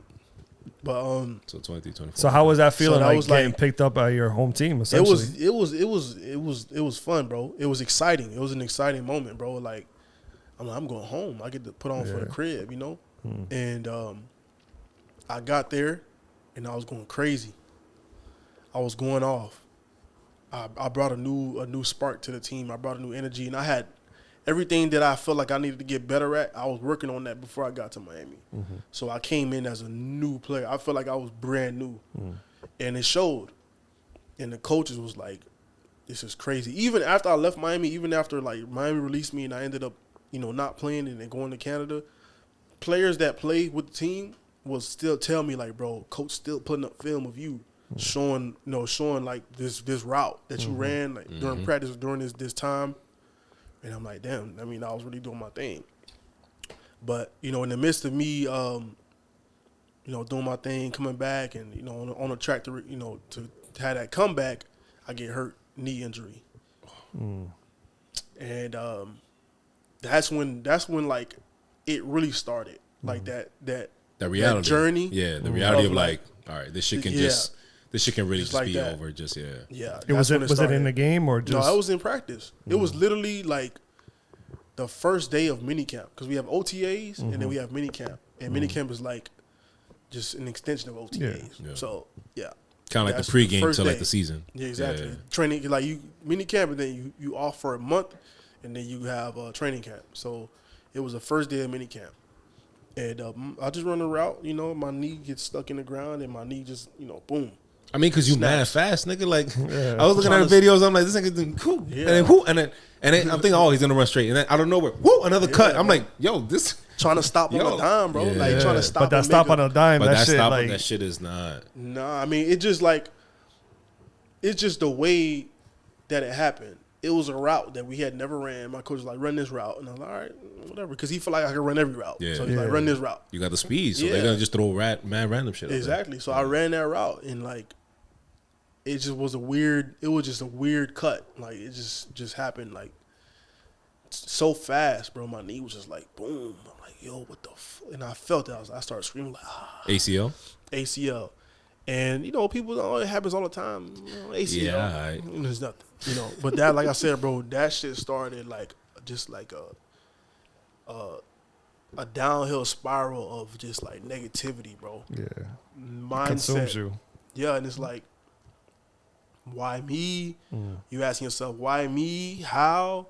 What did I do? Why do I deserve this? Like, and it got really bad, bro. It got to a point where I was like, man, I don't even want to be here no more. Those suicidal ideations, like that kind of thing started to take place in my mind. It was like, and I couldn't believe it. Like my first thought of like a suicidal thought, I'm like, yo, I'm tripping. Yeah. What? Yeah. I never thought this would even cross my mind, and it did because of just like trying to handle everything. Stress. Life, like your life. No, your life is changing. Your life is changing. And on top of that, you not only you dealing with life and football, but you dealing with family, people passing away in the midst of you losing something that you love for a time being. And a lot of times you can't be there for it because you're out training or you're out doing something. So like you feel a lot more because you're like you get the phone calls like, oh, XYZ happened or XYZ passed, and you're like, resentment. Damn, like I can't even be there because I'm trying to do better for my family, but I'm over here and this shit is slowly coming down on me. Yeah. But nobody's here for me. Like I'm trying to be here for everybody else, but nobody's here for me. Exactly. Like that's, bro, what you just said is like spot on, bro, because I found myself doing stuff for people and forgetting about myself, putting everybody first and putting myself because you become second. that person that everybody depends on. Exactly. Because you're like, yo, I'll carry that. Take it. Because you take it. Because you're like, yo, I got it. But like at the end of the day, when you're in the league and you're all that, you feel alone. You know what I'm saying? Like you're like, yo, I want to make it. I made it, but damn, up here, I'm not with everybody over there that was bringing me up. I'm over here trying to make it for y'all, but I'm here by myself. You know what I'm saying? So like that is a challenge on its own. So I can only imagine like hearing the stories, even being back home, you know, being back in Miami, but like then going through an injury. Now you probably feel like, damn, did I fail? Exactly. You know what I'm saying? Because it's like I'm home and like everybody who's home is expecting me to get right. Because you get that the media is blasting it. Oh, Ricardo Louis coming home, Miami Beach, Miami, 305, boy. Everybody from the crib, from high school, from college, like, yo, oh shit, boy, it's about to be a lit-ass season. And then boom, nothing. And that, I took that, and I'm like, yo, fuck. The expectations, that was like, I'm a failure. Yeah. Because I wasn't able to live up to the expectation. And it's external because it's people who are expecting what you think are expecting, highly of you. You're going to come here in Miami, you're going to turn up, you're going to play, you're going to do your thing. And that didn't happen. So I felt like, man, fuck, I'm a failure. And I just like, man, I'm just not good enough to even be here. It's the second time it's happened. I don't know what's going on. Maybe I did something wrong. Maybe I need to just stop doing this shit. Maybe I need to just get out of here. You start doubting yourself. Yeah, you start doubting yourself and your skill. Yeah, and it's like. But I mean, I feel like it so led many to different things. Bro. I feel like it led to a lot of good things though, because I mean, if we want to fast forward to like where you're at now, you know what I mean? Like that was what? So that was 2019, 2020, right before pandemic kind of thing. Yeah. No, so then how quick did you recover? Because then you got assigned to Canada. So no, I got re-signed back to Miami. Yeah, so it's 2019. But like the ACL, how long? The ACL was 2020. So 2019, I came back 2020. And Gucci. So then 2020, I was with Miami, and then they let me go, and then I ended up in Canada in 2021. So Even you know, through that time, pandemic, that's a whole nother story because I was still dealing with, you know, my recovery. You could say it takes a year. Really, it takes two years really to really fully recover. And that's with pro. Yeah. Because trust me, I got an ACL meniscus. Yeah. I didn't play pro. I was just playing FIU. But I took like 5 years. So I know pro, y'all got the trainers for it for the speedy recovery. Yeah. My shit to this day, like mentally, I'm fucked. Because mentally sitting there with a fucking cast going straight where I can't even sit down and take a shit. It's like, yo, like I was literally miserable. Yeah, like depression, I've never felt depression until I got my ACL. Oh yeah. So I can only imagine as an athlete, like you have accelerated, like where you can be like, yo, in 6 months I'm gonna get you up and running. I didn't feel that. So even, I mean, you do have that, but everybody heals differently. Yeah. Everybody's body is different because especially what you put in your body, that's an important factor. So in that time I went plant-based. I was trying a plant-based thing and like putting all clean green stuff in me to help speed the recovery process. Did you lose any weight or anything like that? I did. I lost a little bit of weight. I definitely did. But I was at the weight that I played at.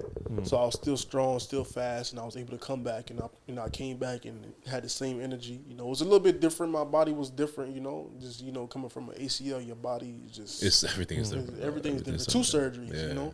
It's a lot of guys be going through 10 surgeries, 12 surgeries. Yeah. You know, Chris Paul's a cousin of my fiance, and she like, you know, he's had so many injuries, like, it's crazy how he's still playing and, you know, playing to that high level. So, you know, injuries it just happens. It's a mental thing, though. It's more mental. But the plant-based you feel helped you, like, recover quickly or quicker, I should say? I think it helped. Yeah. I think it definitely did help speed up the recovery because I was able to come back fairly fast. So, I stopped that because when you playing, you need to have like that protein, and you it's hard to get that protein when you going straight plant based. So, I stopped that. My boy likes a nice little medium rare steak. Well, that chicken, well, you need that chicken. Like, yo, this bean burger is cool, but like that tomahawk, like let me get that. Shit don't hit the same, bro. It don't hit the same. You struggling, like it was a challenge, bro. I did it for 9 months, and it's like, bro. That chicken, boy, Popeyes, you passed by that line long. That's when that chicken sandwich that just came out. Yo, I'm passing by like, that shit boy, must be good. Catching the smells and shit. Nah, but you know what? I believe in if y'all. I mean, we follow Drink Champs. Like we build. I mean, and I fuck with Ocho because science. Yo, Ocho's eating. Yeah, but but it is. Some people have the genetics, bro. But some people have the genetics, but majority of it, I believe, is theory. It's just like really, yo, if you outwork everybody, you don't got to worry about no diet. You really don't. Yeah. You can have them Popeyes. You burn that shit off in one practice. You know what I'm saying? So like your metabolism is crazy, so you're able to burn it off. And that's how I was, honestly. You know, I was able to burn it off. I worked out so much. And as an athlete, when you trying to, you know, be at a high level, you gotta keep yourself in shape. Yeah, that's your primary focus. Yeah, your primary focus is like, you're a professional athlete. Like your job is to wake up every morning and be like, yo, how am I gonna maintain myself? Because I gotta perform. Right? Yeah, for sure. You got nutritionists, you got all kind of like people who have a blueprint for what you need to be at the highest level. So, you know, it's all there for you. Yes, sir.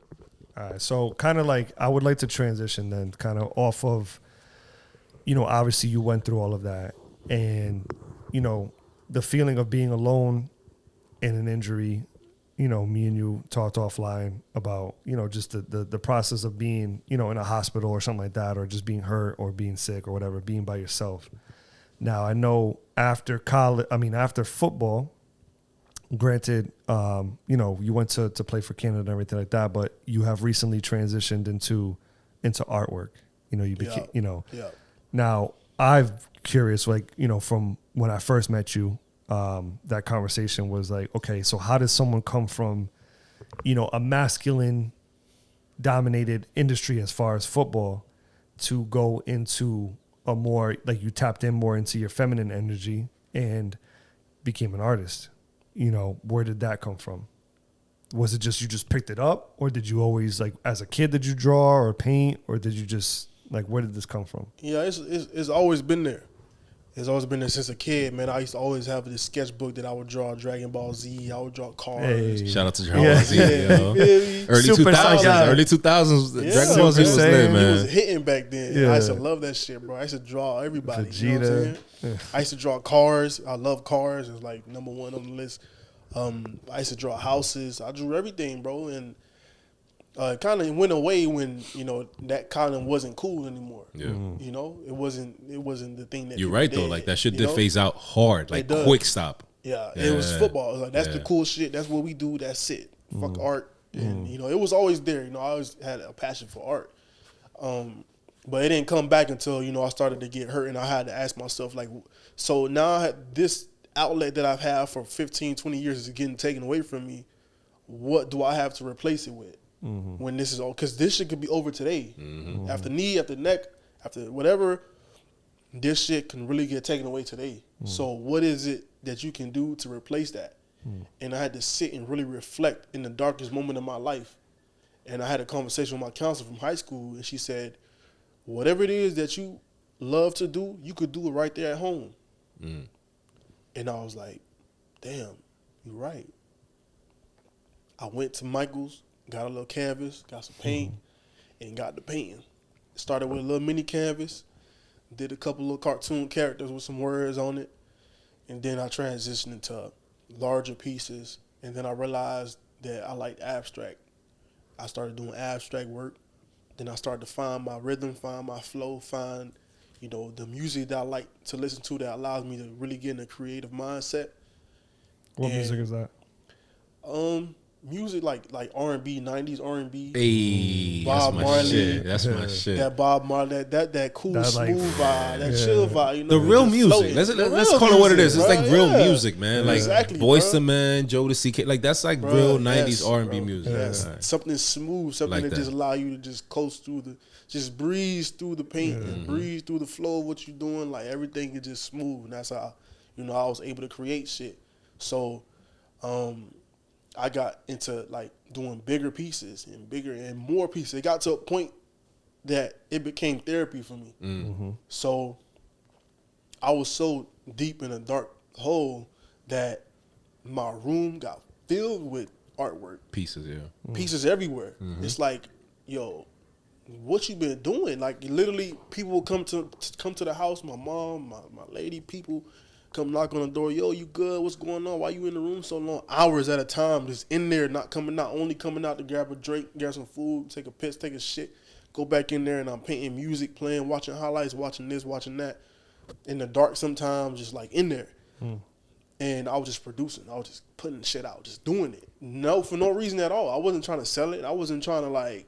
It was just giving you. It was just giving you like positivity and pleasure at the moment. Something to do. Yeah. Something keeping to, you occupied. Something, an outlet. Something for me to do to release the emotion, the anger, the pain, the hurt, the frustration, the sadness, the depression, the anxiety, even the happiness. All that. Every emotion, let's just say if I was feeling happy, that was a piece where I was happy. That was a piece where I was sad. That was a piece where I was angry. That's a piece where I was fucking depressed and ready to end it all. So you can clearly, because that was the next question I was going to ask you is like, have you seen like a timeline of like, yo, like my work started here when I was like in my dark space, and now I've like transitioned into like a more happy, like what about it? Like, so the first piece that I ever did was an eagle on a clock. And the words at the bottom says "Time flies," and that was probably where, let's just say, if like a scale of 1 to 10 of like mental health being the worst, 10. I was at a 10, and that was "Time flies," and I named it "Time flies" because I was like, man, it's already been 2 years since I've been hurt. Oh shit! And I'm here and I'm doing this. It felt like it was yesterday, but it's been 2 years. You know why it felt like it was yesterday? Because you start having flashbacks of the shit you've been through. Yeah. You start reliving the trauma every single day. So it feels like yesterday. So that piece was "Time flies," because you can go look at it today and you can have a memory of some shit that you went through and it felt like yesterday, but it was literally 5 years ago. Time does fly. Yep. So I named it that, and that's one of the pieces where this was my darkest day. And I have another one. I have all kinds of pieces at the crib. hang on, the ones on my wall are the ones that mean something, that really I felt a certain way when I did them. You know, so it was therapy, bro. It was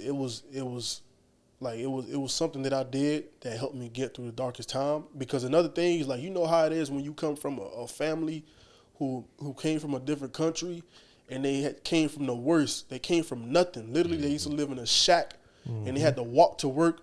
They had to take in the dirt roads, in the rain, and they working for pennies. And it's not even like in suits. It's like they're going to work in like the factories. You know what I'm saying? Like they're working in whatever's paying them labor. At the time. Like real deal labor. Real shit deal that motherfuckers do here is not nowhere near close to nowhere near. Not even a car wash over here is labor. Bahamas, Puerto Rico, these countries where people have nothing, bro, is nothing compared. It's a whole different and they poverty. do that shit with a smile, bro. Like to put our family on. Yeah, and my family, they did that. My peoples, my grandparents, my mom, my dad, they did that. They made a life for themselves. They came here. They made a life for me, and mentioning the word depression and sad, and they like, bro, what? Yeah, you don't know what sad is. You ain't going through nothing. Yeah.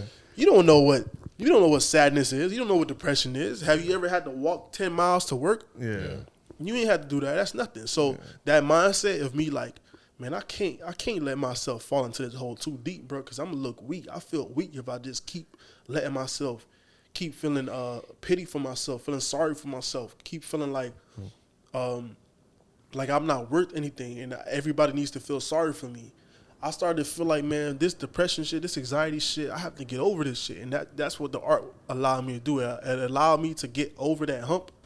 And we still deal with it to this day. You know, I still deal with it in certain aspects of my life, but I'm still able to paint.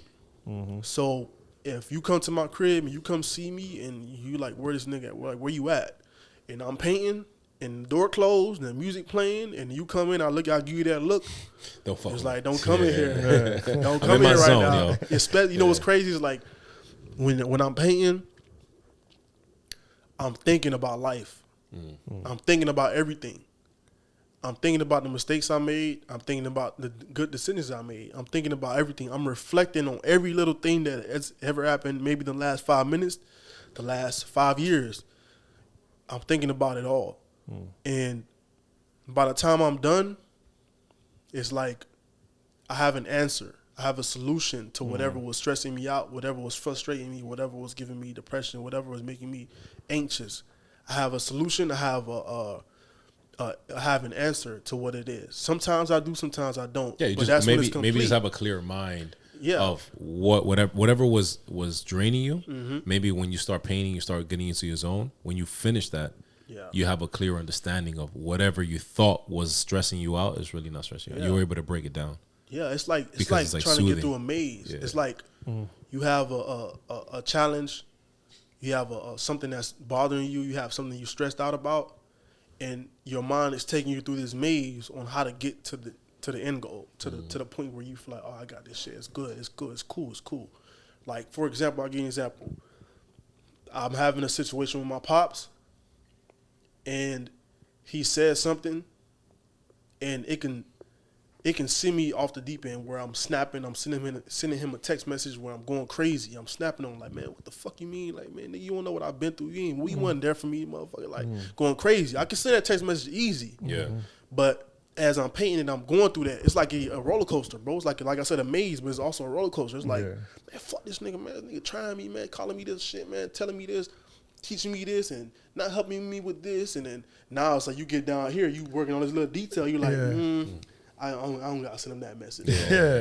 I should be more positive. Be positive. Now I get back up here, I'm like, man, but damn, that motherfucker trying me, bro. Like, so it's like every section has like a certain like feeling. Your mind is like, you get to a certain point, bro, and you so focused on what you're doing, but you also locked in on your thoughts, and it's like it's taking you on a ride. And by the time you're done, you reflect, I sit back and look at the piece, and I'm like, it allows you to respond the way you should respond. Exactly.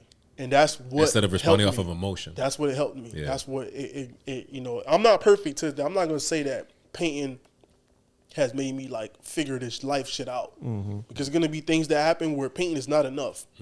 So for the most part, that has helped me be able to communicate better, be able to respond better, like you said, be able to reflect and have an answer be able to come up with solutions, be able to speak to people who may be dealing with certain things, and have a way of speaking to them that allows them to see life and see their situation in a different way, in a different light, to whereas they don't crash out.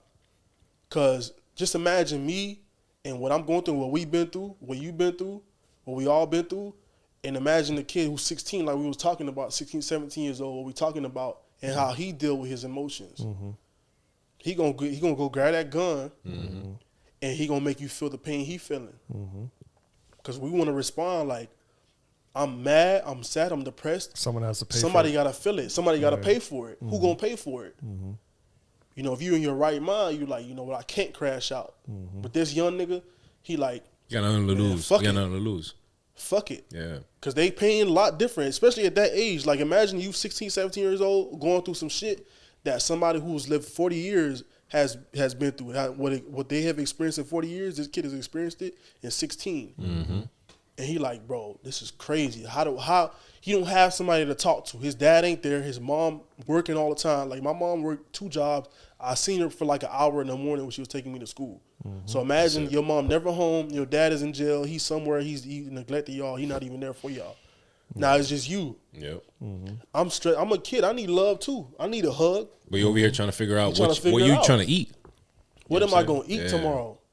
Now you see me coming through with the, like you said, the watch. Nigga kill you for that watch. Nigga kill you just to eat. Yeah. $5, $10 to get the boy a meal at McDonald's, Burger King, get something to eat. Now he like, man, I'll take that from you. I don't care. I'll take your life, bro. You don't know what I've been through. Yeah. I don't give a fuck what you got going on. I'm gonna take that, and if you make the wrong move, I'm gonna kill you. So this mental health shit goes way deeper than what we talking about. What we've been through. It goes as deep as the youth. And why these kids doing what they doing? They're not just doing it because they born evil. Yeah. They doing it because they been through shit too. They don't know how to deal with the emotion. They're a product of their environment. They're a product of their environment. And the environment is what causes them to start thinking fucked up because they're on survival mode. Exactly, bro. And like they're not. You understand it. Yeah, of course. Like, I mean, we all understand it, man. Look, I'm from New York City. Like, it's, you can't tell me nothing about no gutter. Like, I've seen it. You know what I mean? And even when I moved over here, like, my parents lived in New York and we moved over here. But we moved over here to the hood. Don't get it twisted. Like, Miami has hoods. Oh yeah, for sure. North Miami has hoods. Ghouls is a hood. Like, everywhere you go, there's hoods. You know what I'm saying? So like, even though we're in Miami, yeah, we got palm trees and got beaches, but like, there's still. I grew up in the '90s. I'm an '80s baby, but I'm 87, but I'm a '90s kid. So when I moved here in the '90s. Yeah. There was hoods all over Miami. Not in Kendall, like A-Ross said the other day. Like, Kendall has never been the hood. Because I live there now, and trust me, I got a nice house. You know what I'm saying? Like, I'm going to just point it out there. I got a nice house. I drive a Beamer. You know what I'm saying? Like, X5. You know what I'm saying? But it's, in the 90s, it's different. Like, and you don't understand, like, you are a product of your environment. Yeah, and when that shit is normal to you, when you're just waking up every day and going to school, seeing this, niggas get shot, niggas get jumped, it's natural, right? It's normal. It's life. Yeah. But at the end of the day, it's not the norm. You know what I'm saying? Like, and like you said, you're also. I got home. I never saw my parents growing up. Even when they were trying to make it work, when I was in middle school and high school, they got back together and they're trying to make it work. I never saw them together. So like for me, I'm just like, I'm bored in the house. What am I gonna do? I can go outside and do some stupid shit and try to come up, or I can stay home and be bored. What do you think I'm gonna choose? I'm gonna go outside because I'm a minor. I'm gonna get away with a lot of shit. Some kids, bro, I know. Like, I've had conversations with kids who like really own that. And I remember one kid telling me it was fun to him, like going out on drills. What they call it now, drills and shit. They say that shit was fun. It's fun to them. We could say like, kids is mad, they got pain, they just taking their pain out on people. But bro, there's some kids who just look at it like, bro, this shit fun. They got a gun, they want to use it. What I got this gun for? I can't use it. I want to use this shit. And it could go a lot. But like as far as then, like with the R word, do you recommend like maybe people even that were in the league that are no longer, or even kids coming up, like do you feel like our work for you has done something that the love or like the presence or whatever, like of your family or your parents or whatever like that? Do you feel like the R word can help kids or people that were in the league that that don't have the game no more, like help them cope? Yeah, for sure. I feel like the question I asked myself was, what do I love to do? Yeah. So I love football, but what else? Because like you said before, when we first started, it's like you look at a football player or athlete in general, you think they're just a body. You put them in a box. Like you just like what LeBron had to deal with the reporters saying, just shut up and dribble. Shut up and dribble, yeah. Shut up and go that fucking means, catch the ball. like, you don't know anything about what we talking about. Just stay over there. What you mean? You can't, matter of fact, close the door on this dude. Yeah. That's kind of what that is. In football player, athlete, you just play football. You don't know anything about real estate. You don't know anything about art. You don't know anything about finance. You don't know anything about stocks and all kind of different things. You don't know nothing about that. All you do is just play football. And to me, it's like, when that gets taken away, what do you have? What are you gonna do? What else are you good at? What else do you love to do? What else is something that gives you joy and gives you that you could really have passion for? And I felt like I needed something to where I can put all of that passion I have for football, something I could put it into, which was art.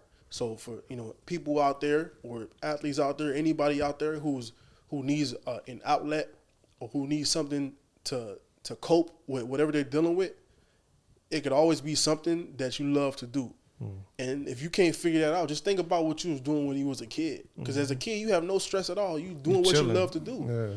Yeah. Skateboarding, whatever it is, bro. Whatever it is that you used to do as a kid, pick that shit back up and go do it. And just you feel like a kid again. No. And as a kid, you have no worries, no stress, everything. You just chill. Yeah. As an adult, shit get real.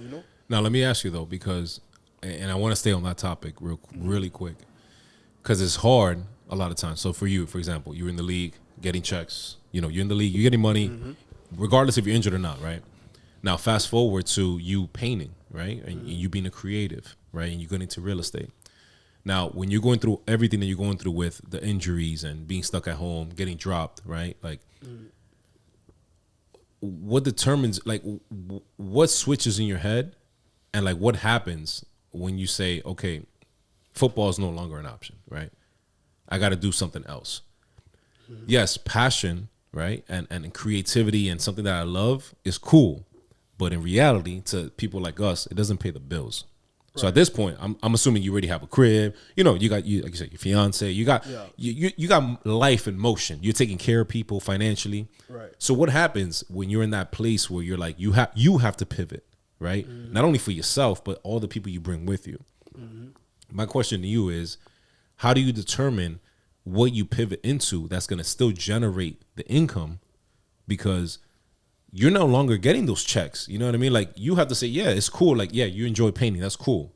But in reality, in the hood, like, yo, the painting is, I feel like you take yourself 20 steps back because you're like, painting is not going to get me the money I need right now. I got a condo. I got this car. I got, my lady. I got my family. I got all this. So, like, how did you change your mindset to say, okay, I got to get into real estate. I love painting, but I got to get into real estate. I no longer play ball. What else can I do? Like, how can you make that mindset change to keep yourself motivated to change something to something else? Yeah. You know what I mean? Like, cause I'll tell you where it started. For me, it started in college. When people would come talk to us and they would show us 30 for 30s on how people went broke. Really? Yeah. I feel like they never talked about that shit. I thought they didn't either. Because NFL is the number one. The number one. Basketball too. Yeah. Basketball too. What's one of these dudes that played for the Heat? He bought a whole plane to himself. It's probably Mario Chalmers. I'm not. Let me not knock him just in case he comes on the show. Mario. I love you, Mario. It was Antoine Walker. Oh, even worse. Fuck that nigga. He was a Celtic. I don't fuck with Celtics. But yeah, it started in college, bro. They would come talk to us about, they would show us 30 for 30s on players that went broke. And I was like, that shit used to make me mad because I'm like, why the fuck y'all keep showing us people that went broke? You showing us like shit that they doing that is ruining their lives, basically. Yeah, why you showing us that? Stories of failures. Yeah, I don't want to see that. I was getting mad when I seen that. And I'm like, show me some shit of dudes who done ran that checkup after, going to the league. They used that money that they made, and like Kevin Durant, investing in this, investing in that. And to me, that's what I wanted to hear. And I'm like, okay, good. You're good. Okay. Yeah. So to me, it was like, I need something that's like, that can teach me or show me the way to wealth, to growing my wealth. And that was real estate. And the reason why I say it's real estate is because, like, you hear about stocks, you hear about all these different things, but my dad, he's been in real estate for over 20 years. And when the time came for me to get that check, he was like, I want to be the one to control what's going on. You got to trust me. He went and got a master's in economics. He did his thing. He been in real estate. He knows the market. He been through the 2008 crash, and I trusted him. He was like, this is what we going to do. He showed me. He taught me everything I needed to know, and I went with him, and we made decisions on what to buy, where to buy, when to buy, and we had conversations, and he was teaching me, and I was like, some deals it was good, some deals it wasn't, and from there, we just built an empire at the end of the day. He taught me everything I needed to know, and then we started making decisions that helped us. So I can go deep as hell with this real estate stuff, but I'll give you a quick example. You buy a crib, $200K. The crib needs upgrades. Mm-hmm. Maybe 40, 50K in upgrades. You put the 50K in there, 40K in there. Now you put somebody in there. You rent it out. Long term, this is the long term strategy. You put somebody in there, you rent it out for whatever. You get maybe like $500 of income, depending on if you buy cash or you finance. Yeah. If you finance, you got passive income coming in, which is like $500. If you buy cash, you get you pay fees, maintenance, and all that. You get whatever you get. After 5-6 years, equity done went up. Mm-hmm. You did the upgrades, and when the tenants, you get them out of there, they decide they want to leave, you decide you want to sell, whatever the case may be, you do more renovations to the property, you add more value to it, value add. So now that $200K property you bought goes from $200K to $500K. Yeah. In a great market like what we just went through the last 2 years, that $200K might go $6. Shit, $7. Yeah. So now you sitting on $500K of profit. Well, you didn't spend that out of your pocket. He's a realtor. So I was gonna say I'm a realtor. So you know it. So you go, obviously, like the equity went crazy, but you do got to pay capital gains. You do got to pay the taxes, fees. Yeah. You do got to pay. You got to pay all them fees. But $500K, after everything, you walking away with at least like $420, $415, $430 maybe. Yeah. Maybe even just $400 flat. $400K after 5 years. That's like what, $100K? We could just say $100K, just a little under $100K a year, yeah. Just a little under $100K a year. And you didn't invest all that, so like that, you're pure profit. You put down what, on a $200K property, 20%. You put down whatever you put down. 40K so, maybe. Okay, boom. Maybe so from max. 40 to max. 400. Yeah. In 5-6 years. Mm-hmm. So, and that's one property. So imagine that one property is 10 properties. They all the same, and you sell half of those, 5 of those. So 400K times 5. Now you walking away with what you walk away with, and you're like, yo, do I even need to play football? Exactly. So that was my mindset. So and you were able to learn it early on. Rinse and repeat. I probably bought over 8 properties since my first signing bonus. I sold 2. All here in Miami? All here in Miami. One in where I live, obviously, in Broward, which is Miramar. I got another one in Hollywood. 3 in Broward, actually. 2 in Miami. 1 in Miramar, like I said. And I had another townhouse. Sold a single family. And I sold it, and the buyers, they came in with $30K over asking. Mm.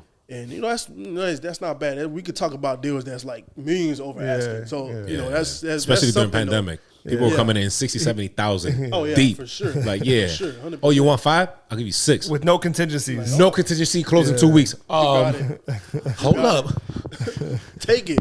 You got it. I don't want to do no talking no more. Take it. Yeah. So. But you're in it for the long run. That's another thing about real estate. It's a marathon. It's not about like a quick flip. We had a really good 2020, 2021, and 2022 in Miami. Mm-hmm. But real estate as a whole, it's really about like longevity. Like you really want to rent them out, Airbnb and all that. We gotta have all those luxuries in Miami, right? So like you want to get that passive income every month coming in. Yeah. Especially when you got a mortgage of $1,000, but you're bringing in $4,000. You know what I mean? Like that's where the game is at. But that's one of the passive income. It's like what everybody chases, but I mean, there's different strategies. People flip, people do all kinds of different things, but passive income is definitely one of the things goal. That you want that for sure. One thing about what you went through and what you were able to catch on to quick, because luckily for you, You know what I mean? A lot of people, especially I know, like it's a common thing. It's a proven fact, right? NFL players go broke first year, second year, third year because of the amount of money that's coming in and all those things, and like the financial literacy that they don't get, the financial advisors that they don't get, right? Yeah. You know, luckily for you and gratefully for you, you were able to have those. You were able to have those options, you know, planning out for you, where you were able to put those seeds and plant those seeds early on. Now transitioning into what you love and the passion and the creative mind that you're tapping into and the real estate. Yeah. Going back to how we got to where we're at now, there's a lot of things you probably went through that a lot of people don't know, right? One of the things that we like to ask our guests is, what's one thing that you've experienced in life, right? Not the football player Ricardo, not the artist, not the creative, not the real estate investor. Like, just what would you say is one thing that you've experienced that you wish somebody had taught you before you went through it? I would say how to deal with external pressure early on. It kind of crippled me a lot of the times. I felt like just allowing other people's thoughts, other people's perceptions of me, and they may have not even had a perception that may have been negative of me, but my mindset and what I thought, just because one negative comment on Instagram, on Twitter, on Facebook, on all these social media platforms, one negative thought, 2, 4, 5 negative thoughts will make you feel like the whole world crashing down on you, having negative thoughts, you know, on you, and it cripples you because you feel like you can't really be yourself. You feel like I can't do certain things because if I do this, then you're gonna feel a certain way about me. He's gonna have a negative thought about what I do. So that kind of stopped me from being myself. And we know that we most comfortable when we being ourselves. We the most happiest, we the most cool and vibing. Most authentic. Most authentic when we being ourselves. When you kind of suppress yourself and who you are, you're not able to live up to the potential. You're not able to be the best version of yourself because you're so worried about, man, I do want to get up here and get jiggy and start dancing and start doing my thing and start freestyling and start, you know what I'm saying, like posting me, having fun. Like, you want to do those things, but you feel like, damn, I can't even do those things because if I do, somebody in the comments, somebody over here going to be like, man, that dude whack. That was early on, you know, and it kind of stopped me from being myself. And I felt like if I had somebody tell me, man, fuck what they think, man, fuck them. If I had that mindset, like, fuck it, just be you, I'll be better off. Yeah. You know? But I learned it along the way. It's authentic, relatable. Yeah, for sure. An opinion. Yeah, it's that's the thing. It's relatable. I feel like a lot of people do deal with that. And it's like, if I had somebody to be like I said, just, you know, just be yourself, bro. Don't worry about what people think. Yeah. I'll be better off. I did learn that along the way. I'm still working my way back into that. But that's one of the things where I felt like if somebody was like, man, just, you know, just do your thing, bro. Don't worry about nobody, man. You just be yourself, bro. Be yourself. Because at the end of the media is going to be the media. Media is going to be the media. And especially when you're playing ball and you comfortable. My best games is when I was just like myself. Like I'm just like just in there, just vibing, and I'm just like, it's just a breeze. Like I feel like I was a kid again. I feel like I was in high school where I just grab that ball and I just start, you know, getting busy. So that's when I was at my best. You know, when I was at my worst and when I was like crippled and I feel like I wasn't performing that well was when I was like not really being myself and I wasn't really expressing myself the way I felt like I was comfortable. Like I was just cool. Like, just me. I'm not worried about y'all. This is me. If you like it, you like it. If you don't, you don't. It is what it is. So keep it moving. You just keep it moving. So that's one of the things that I wish I had early on. So respect. Now, as far as like being that you're a pro athlete, right? Like this is something that's actually going on right now, right? Like John Morant and like everything that just happened.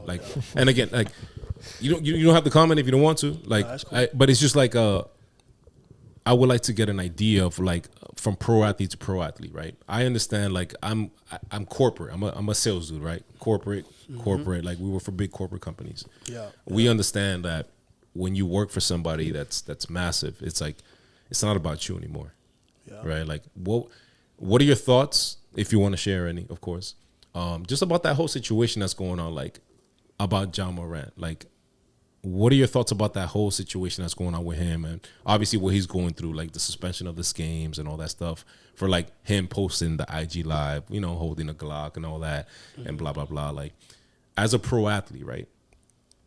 Do you you obviously understand that it's not about you anymore. It's about the organization. Mm-hmm. You know, any thoughts on your end just about, not necessarily of what he could have done better, because that's stupid. I never want to ask that, because that's like, it's irrelevant, right? Mm-hmm. Like, what are just your thoughts about how pro athletes should handle themselves moving forward? You know, just being in the limelight and just being like, because we get it, right? Like, we get it. Mm-hmm. Yo, you get money, like you're out, you're having, regardless if you win or you lose, like when you're a pro player and you're out and you're with your peoples, or you're out somewhere local, like you're gonna have fun, man. You're gonna be lit. You're gonna be lit, right? But you also know, like, there's something that triggers in your mind, because I'm pretty sure you've been in certain situations, like whether it's here or Cleveland or wherever, right? Like, or even Auburn, like in college. You know what I'm saying? College is probably the times that you don't really care much, because you're in college. You're 19, 20. But like, how would you respond as a ex-pro athlete? How do you feel like about that whole situation? Is it something that you feel that you should kind of know your place, or is it something where you understand, where you're just like, whatever? This is what I see when I see that. I feel like it's somebody who, like, before this situation, and if I would have mentioned Ja Morant, you would have your opinion, like, oh, that boy lit, that boy live, you know, he good, he's a star. 200 mil. 200 mil. He a star. Yeah. That's what, and we can still say that now. Yeah, I'm not knocking. he still got the bread, but everything that come with that is like, this girl wants you, that girl wants you, he want to hang with you, he praising you, everybody's saying, yo, you lit, you the best, you the best, you the best, you the best. That's all that's coming towards you, and then you get to a point where you like, I could do what I want. You feel invincible. I could do what I want. I can show this little, ain't nothing gonna happen to me. I'm good. Like, it is what it is. Yeah. The reason you doing that, for whatever reason, I don't know what the case may be. You trying to portray an image. You trying to prove yourself in a certain way. Because outside of basketball, you know, you may talk like this, you may act like this, but are you really like that? Yeah. I don't know. But from what I see, I feel like he a young dude. You know, he's still early on in his career. He gonna make mistakes, and that's just part of him. That's just part of the mistakes he gonna make. It's part of the growth. Yeah. I mean, to him, it's probably innocent. Like, man, I'm just on my live. I'm, you know, flashing a gun, like showing you that I'm protecting myself. Yeah. That I could get busy, but you really not getting busy like that. Yeah. You may have to at a certain point, but Ja Morant, like, you should have people around you who gonna take care of that. Yeah, you ain't really gotta have it on you. Like, he has. Like, I remember I worked at Live. I was doing private security at one point, and he was in the section next to my client. Bro, he had like 9 bodyguards. So I was like, that's the most I've ever seen, because some athletes will have like 1, maybe 2. Yeah. He had a whole squad. So I'm like, at that, and when I heard this whole shit that went down, I'm like, dog, where the fuck was the 9 dudes that you were just with? Like, yeah, you don't really even need that. Like I said, just kind of like that this who I am, and I'm gonna show you that I'm on that. Like, I'm showing you my little gun, and I'm on that. Like, it is what it is. But like I said, it's just a learning situation for him. Like, you ain't really got to do all that. Like, real G's. He's young, really though. He's young. Like that, I give him the benefit of the doubt. The reason why I ask is I give him the benefit of the doubt myself. Like, I get it, though. First of all, like, a lot of people carry, right? A lot of people carry. Like, it is what it is. But that's something for, like, self-protection. Yeah. So, like, he has his right. I don't think him flashing the gun is, like, the problem. I think that he doesn't understand that he's part of an organization. That's exactly what it is. You know what I'm saying? Like, it's not like he's part. He's the face. That's what I'm saying. So you become that guy. And you're that guy. And you're a beast. You're that guy on the court. Like, you're the beast on the court. You have potential. You have potential to be like one of the best. And you young. You getting there. I think that's really where the team, issues, bro. You representing, like, bro. If we gonna blast you in front of the world as this top player, as the face of this team, we need you to carry yourself a certain way. Yeah, exactly. And you can't be flashing. And that's all it really comes down to. Yeah. It doesn't come down to, like, you know, protecting yourself and all that, because we get it. 95% of people that make it to the league come from the hoods that we come from. Like, it's a reality. Who the fuck Jerry West was probably the last one that came from the fucking suburbs. Nigga, like, let's be serious. That was in the 80s. You know what I'm saying? So that, just curious to see what your perspective was on that as a pro athlete. You know what I mean? Because I know we have our perspective, but we're just, Joe Schmo from Man, listen, Miami. these dudes, man, they come into the league at a young age and they becoming men before us. Yeah. You know why though? Because they're getting a lot more money. They get a lot nowadays. more money. Yeah. But it's like not only the money, but you take away the money and you just put them on a court in the NBA, they playing ball, they still young and becoming men before us. Yeah. They doing interviews, cameras everywhere. They playing before us, they traveling, they meeting people. They start off 20 years old, 21. Next thing you know, they 35, and you watch them become a man. So this is part of becoming a man. We all made mistakes. We just so happen to make a mistake on live. Exactly. So it's like, in this day and era when everything is it's recorded. Yeah, because Melo went through that shit too. Yeah. Paul Pierce went through that. A lot of people went through that. Gilbert Arenas, boy. Let's not even talk about that. But take us away, Will. Nah, but man, I mean, I feel like, bro, you're very easy to talk to. I feel like this conversation, we got like 12 hours left in the thing. I feel like we could talk for 12 hours, but for sure. Obviously for time purposes, we appreciate you coming on. The whole purpose of this platform, and it feels weird that I'm kind of doing the intro and the outro, but let's go, Willie. Let's go. But like, the whole purpose of this is to take men like you, and really give you the props and the recognition, of just saying like, listen, we respect you for telling your story, for being vulnerable and really in touching base and shedding light on shit that maybe you're not talking about. You know what I mean? Maybe as a man, most of the shit that we're talking about, like, we can have this conversation, but maybe we step out of here, we're not having this conversation. You know what I mean? So we want to give, our respect to you, to let you know, like, dog, you made it. I mean, you did your thing. You already proved to everybody who you are. You know what I mean? Right. You came from humble beginnings to become an NFL player, to obviously go through all the trial and tribulations of that, then getting fucking hurt, and then getting that stripped from you. But then you find something else that you bounce back, and you're nasty at art. You know what I mean? So it's like, at this point, you've proven to be adaptable. You're unstoppable. Yeah. You taking whatever the fuck life gives you, and like, I'm gonna figure this shit out. You know what I mean? So this whole platform is for men just like yourself to be able to tell their story, express things that maybe they're not comfortable, that maybe many other people are not giving you the space to be able to express. So we just want to give you your props, our respect to you. And as always, if we can be of any service to your artwork or to your real estate or whatever, he's in real estate. I am working towards being in that. But as far as like connections or anything like that, if we can be of any service to you and anything that you're doing, but the main focus here is just for you to tell your story, let this be some form of therapy for you. And also let you know, like I said, that you're doing the fucking thing, and that you have our utmost respect. Yeah, man, I appreciate you guys for having me, man, and just getting the opportunity to come here and speak, and you giving me the opportunity to do that and asking me these questions that not a lot of people ask. Giving me the opportunity to express my thoughts and express my experience and just talk about things that need to be talked about. Mm-hmm. And I think that what you guys doing here right now is a lot bigger than what you may imagine. And someday, what you guys talk about and who you bring on here is going to move mountains. It's going to move people. It's going to help a lot of people. It's helping people now, and you probably don't even know it. Yeah. People probably watching, they liking it, but you don't even really know that you changing their life.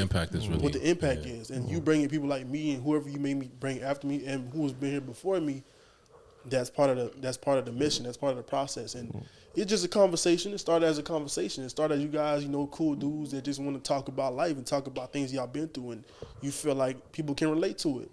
But people can relate to it on a greater scale than what you guys can imagine. And I feel like giving me this opportunity is just a stepping stone for me to be able to talk to more people and get my message out to more people and help people and give them a different perspective on how to deal with, situations that they may be going through. So I feel like you guys allowing me to do this was a great opportunity, and I really appreciate you guys for bringing me in. I had a great time, man. You guys are cool to talk to for sure, man. You guys made it very comfortable for me, and I feel like you guys are headed to the moon, bro. For sure. We. And my true thoughts when you were just talking about your artwork, taking a clip of how you expressed your emotions and how it transitioned into your artwork. You can be nasty at artwork, but that is something that a lot of people don't have. So being able to articulate what your feelings are in that specific piece, just right now, like even just thinking about your artwork, I'm like, his artwork is going to be all over the place. Yeah. There's no, like, that was just a thought in my mind. Like this, there's no like, oh, he's going to do art and then flake off and then go do some other shit. The way you express that and articulated your emotion into your art, that is a story, and that storytelling through your artwork. Yeah. You can't beat that. Shit hits home, bro. That shit hits home. Yeah. So and honestly, we appreciate you just even being vulnerable to, like, you express yourself about, like, you know, talking about your uncle, you know what I mean? Like, and the motivation behind the football, but like just where you're at now, you know what I mean? Like, again, this is a platform where, like, yeah, we talk shit and all this, but like a lot of times we get vulnerable, man. And it's okay to be vulnerable, though. Like, you know, we grown men, like we all grown men, you know what I'm saying? But like, it's okay to just let out things that have been in the past with us, you know what I mean? But like, all those things in the past has led us to where we're at now. Yeah. And we have a clearer vision. And if you don't let it out, that shit builds up. Yeah. Man, not only that, not only you don't let it out, but like it also stops you from being the best person or the best version of the person you can become. Yeah. And I feel like we're seeing that with you. You know what I'm saying? Yeah. Football, like NFL play, like let's be serious though. Like this NFL player, you know what I mean? Like don't sugarcoat it. Yeah. Like NFL players performing what a job to me is going to, you know, I'm not gonna say the place, but I almost said it. The place that I work at and the place where you work at, right? Like it's very different. Like you wake up and you have to perform in front of thousands of people to now like I'm going this route where I'm enjoying this. You know what I mean? And this is what I want to portray because it allows me to be myself and be vulnerable and enjoy what I'm doing, but also show people that you can go through ups and downs. You can go through different career changes. But like ultimately it comes down to what is your passion and what do you really want to do with your life. And you're still young. 28. You know what I'm saying? Like I'm 36. You know what I'm saying? Like so like 29 this month. 29. You know what I'm saying? Happy early birthday. You know what I'm saying? So like it's really that. And again, we just appreciate you coming and taking the time because, you know, it's time consuming. You know what I mean? Like it's time consuming and we appreciate you taking the time for what you got to do. Bro, this is a form of therapy. Being able to talk and just get it out. Because sometimes, like, I mean, I don't know if you guys have been on here. Y'all talk, y'all start crying. All the time. Like, oh, shit, man. Nah, but the last dude that we had on was a stage 4 cancer survivor. Like, you told me before that. So, and he, you know, he got emotional because his stories, bro, like, that's a 30% survival rate. Yeah. You know what I mean? Yeah. Like, that's like, if I say, jump off this thing, you have a 30%. Like, I'm not fucking jumping off this plane. Like, nah, hell no. Bro, what almost got me to that point where I was like, oh, shit. Like, I'm like, crying this bitch was when you was like, my uncle, he threw me that pass. Yeah. I saw it too, and I was like, because that's like, I've never heard anybody say that before. And honestly, it sounds like you never talked about the story. I mean, I probably talked about it once, and I don't remember who I told it to, but just being able to express it, you know, full circle. Here is like, and then that, you know, example, that analogy was like, that was perfect because, like I said, bro, that was the last time I seen him. Yeah. And it's like, here, go take this shit to another level. I'm about to go. Yeah. I don't know where I'm going, but here, take this shit. But he knew. But you know what? And I'm sorry, I like to try to end things on a positive note. But like, yeah, for sure. You know, of course, you know, rest in peace and everything, of course, and you know, condolences to your uncle. But like, I feel like everything is always comes down to like a sign, right, of energy. I feel like that transformation of what he told you was because he knew, like he was gonna go into you. I feel like his energy, whatever happened, of course, is always, you know, it's not, but like his energy transformed into you. Mm-hmm. So like that past was like, yo, like I know where you're going, and I know whatever's gonna happen with me is gonna happen with me, but I'm gonna always be part of you. Yeah. So the fact that you can relate to that story of that catch is because it was meant for him to be like, I'm always going to be a part of you because I know you're always going to remember this part that's going to, drive you. You know what I'm saying? So like again, that's just my 2 cents. Yeah, I'm very big on deep, energy. That's deep, yeah, I'm very big on a deep, lot of shit. You know what I'm saying? deep. So that's deep because that, like you said, that catch. Like we go back to my college career and that prayer at Jordan Hare. That was like they call it the prayer at Jordan Hare. So, I mean that, like you said, bro, the catch. Like that's a great example. That's a great. The way you put it together, bro, is like the way both of y'all just put it together. Just made it for me more of a way for me to like express it. And if I get another chance to express it, I'm gonna express it like that. But I'm gonna put it in a way where people can relate to it and run with it. And just if you lost somebody, if you lost something, whatever, if you're still able to walk and you're still able to breathe, you're still able to do the things that you do on a day-to-day basis. Take whatever it is that it was and use it. If you're still able to use it, you run with it, and you're able to take it to another level. That was probably one of the reasons. So, yeah, bro, that shit is like. Y'all really helped me. Yeah, and we appreciate y'all. I'm looking forward to maybe some artwork that maybe reflects that. Yeah. I'm looking forward to and seeing look, man, something and we're always gonna push for everything. Obviously, we're gonna drop some links below, and we're gonna make sure that Gabe puts in all the information below. But we're gonna push whatever you're pushing, man. So like, if art's what you're going with, and like real estate and everything, anything that we can do on our end, to make sure that you're still thriving and we still support you. We're going to use our platform to do that. Yeah. You know what I'm saying? I kind of like ended with this. So at some point, I'm going to hit you guys up. I'm hit you up, Will, and we can do something. Right now, I'm working on a series, a film. Yeah, and I remember you talking to me about that. The film is like, now I can show you after. It's more fine-tuned now. Yeah. I can show you one scene, but it's basically me incorporating my art into a film aspect, but also showing the world who I am. Like, I'm from Miami. All the things that I like is going to be in the film, and it's going to revolve around my art. So it's going to take the art into a different level. Just, instead of me just posting it, I'm going to put a whole movie around it. I'm telling you. So when you showed me that video, I was like, dog, it's going to be crazy. Clean. Bro.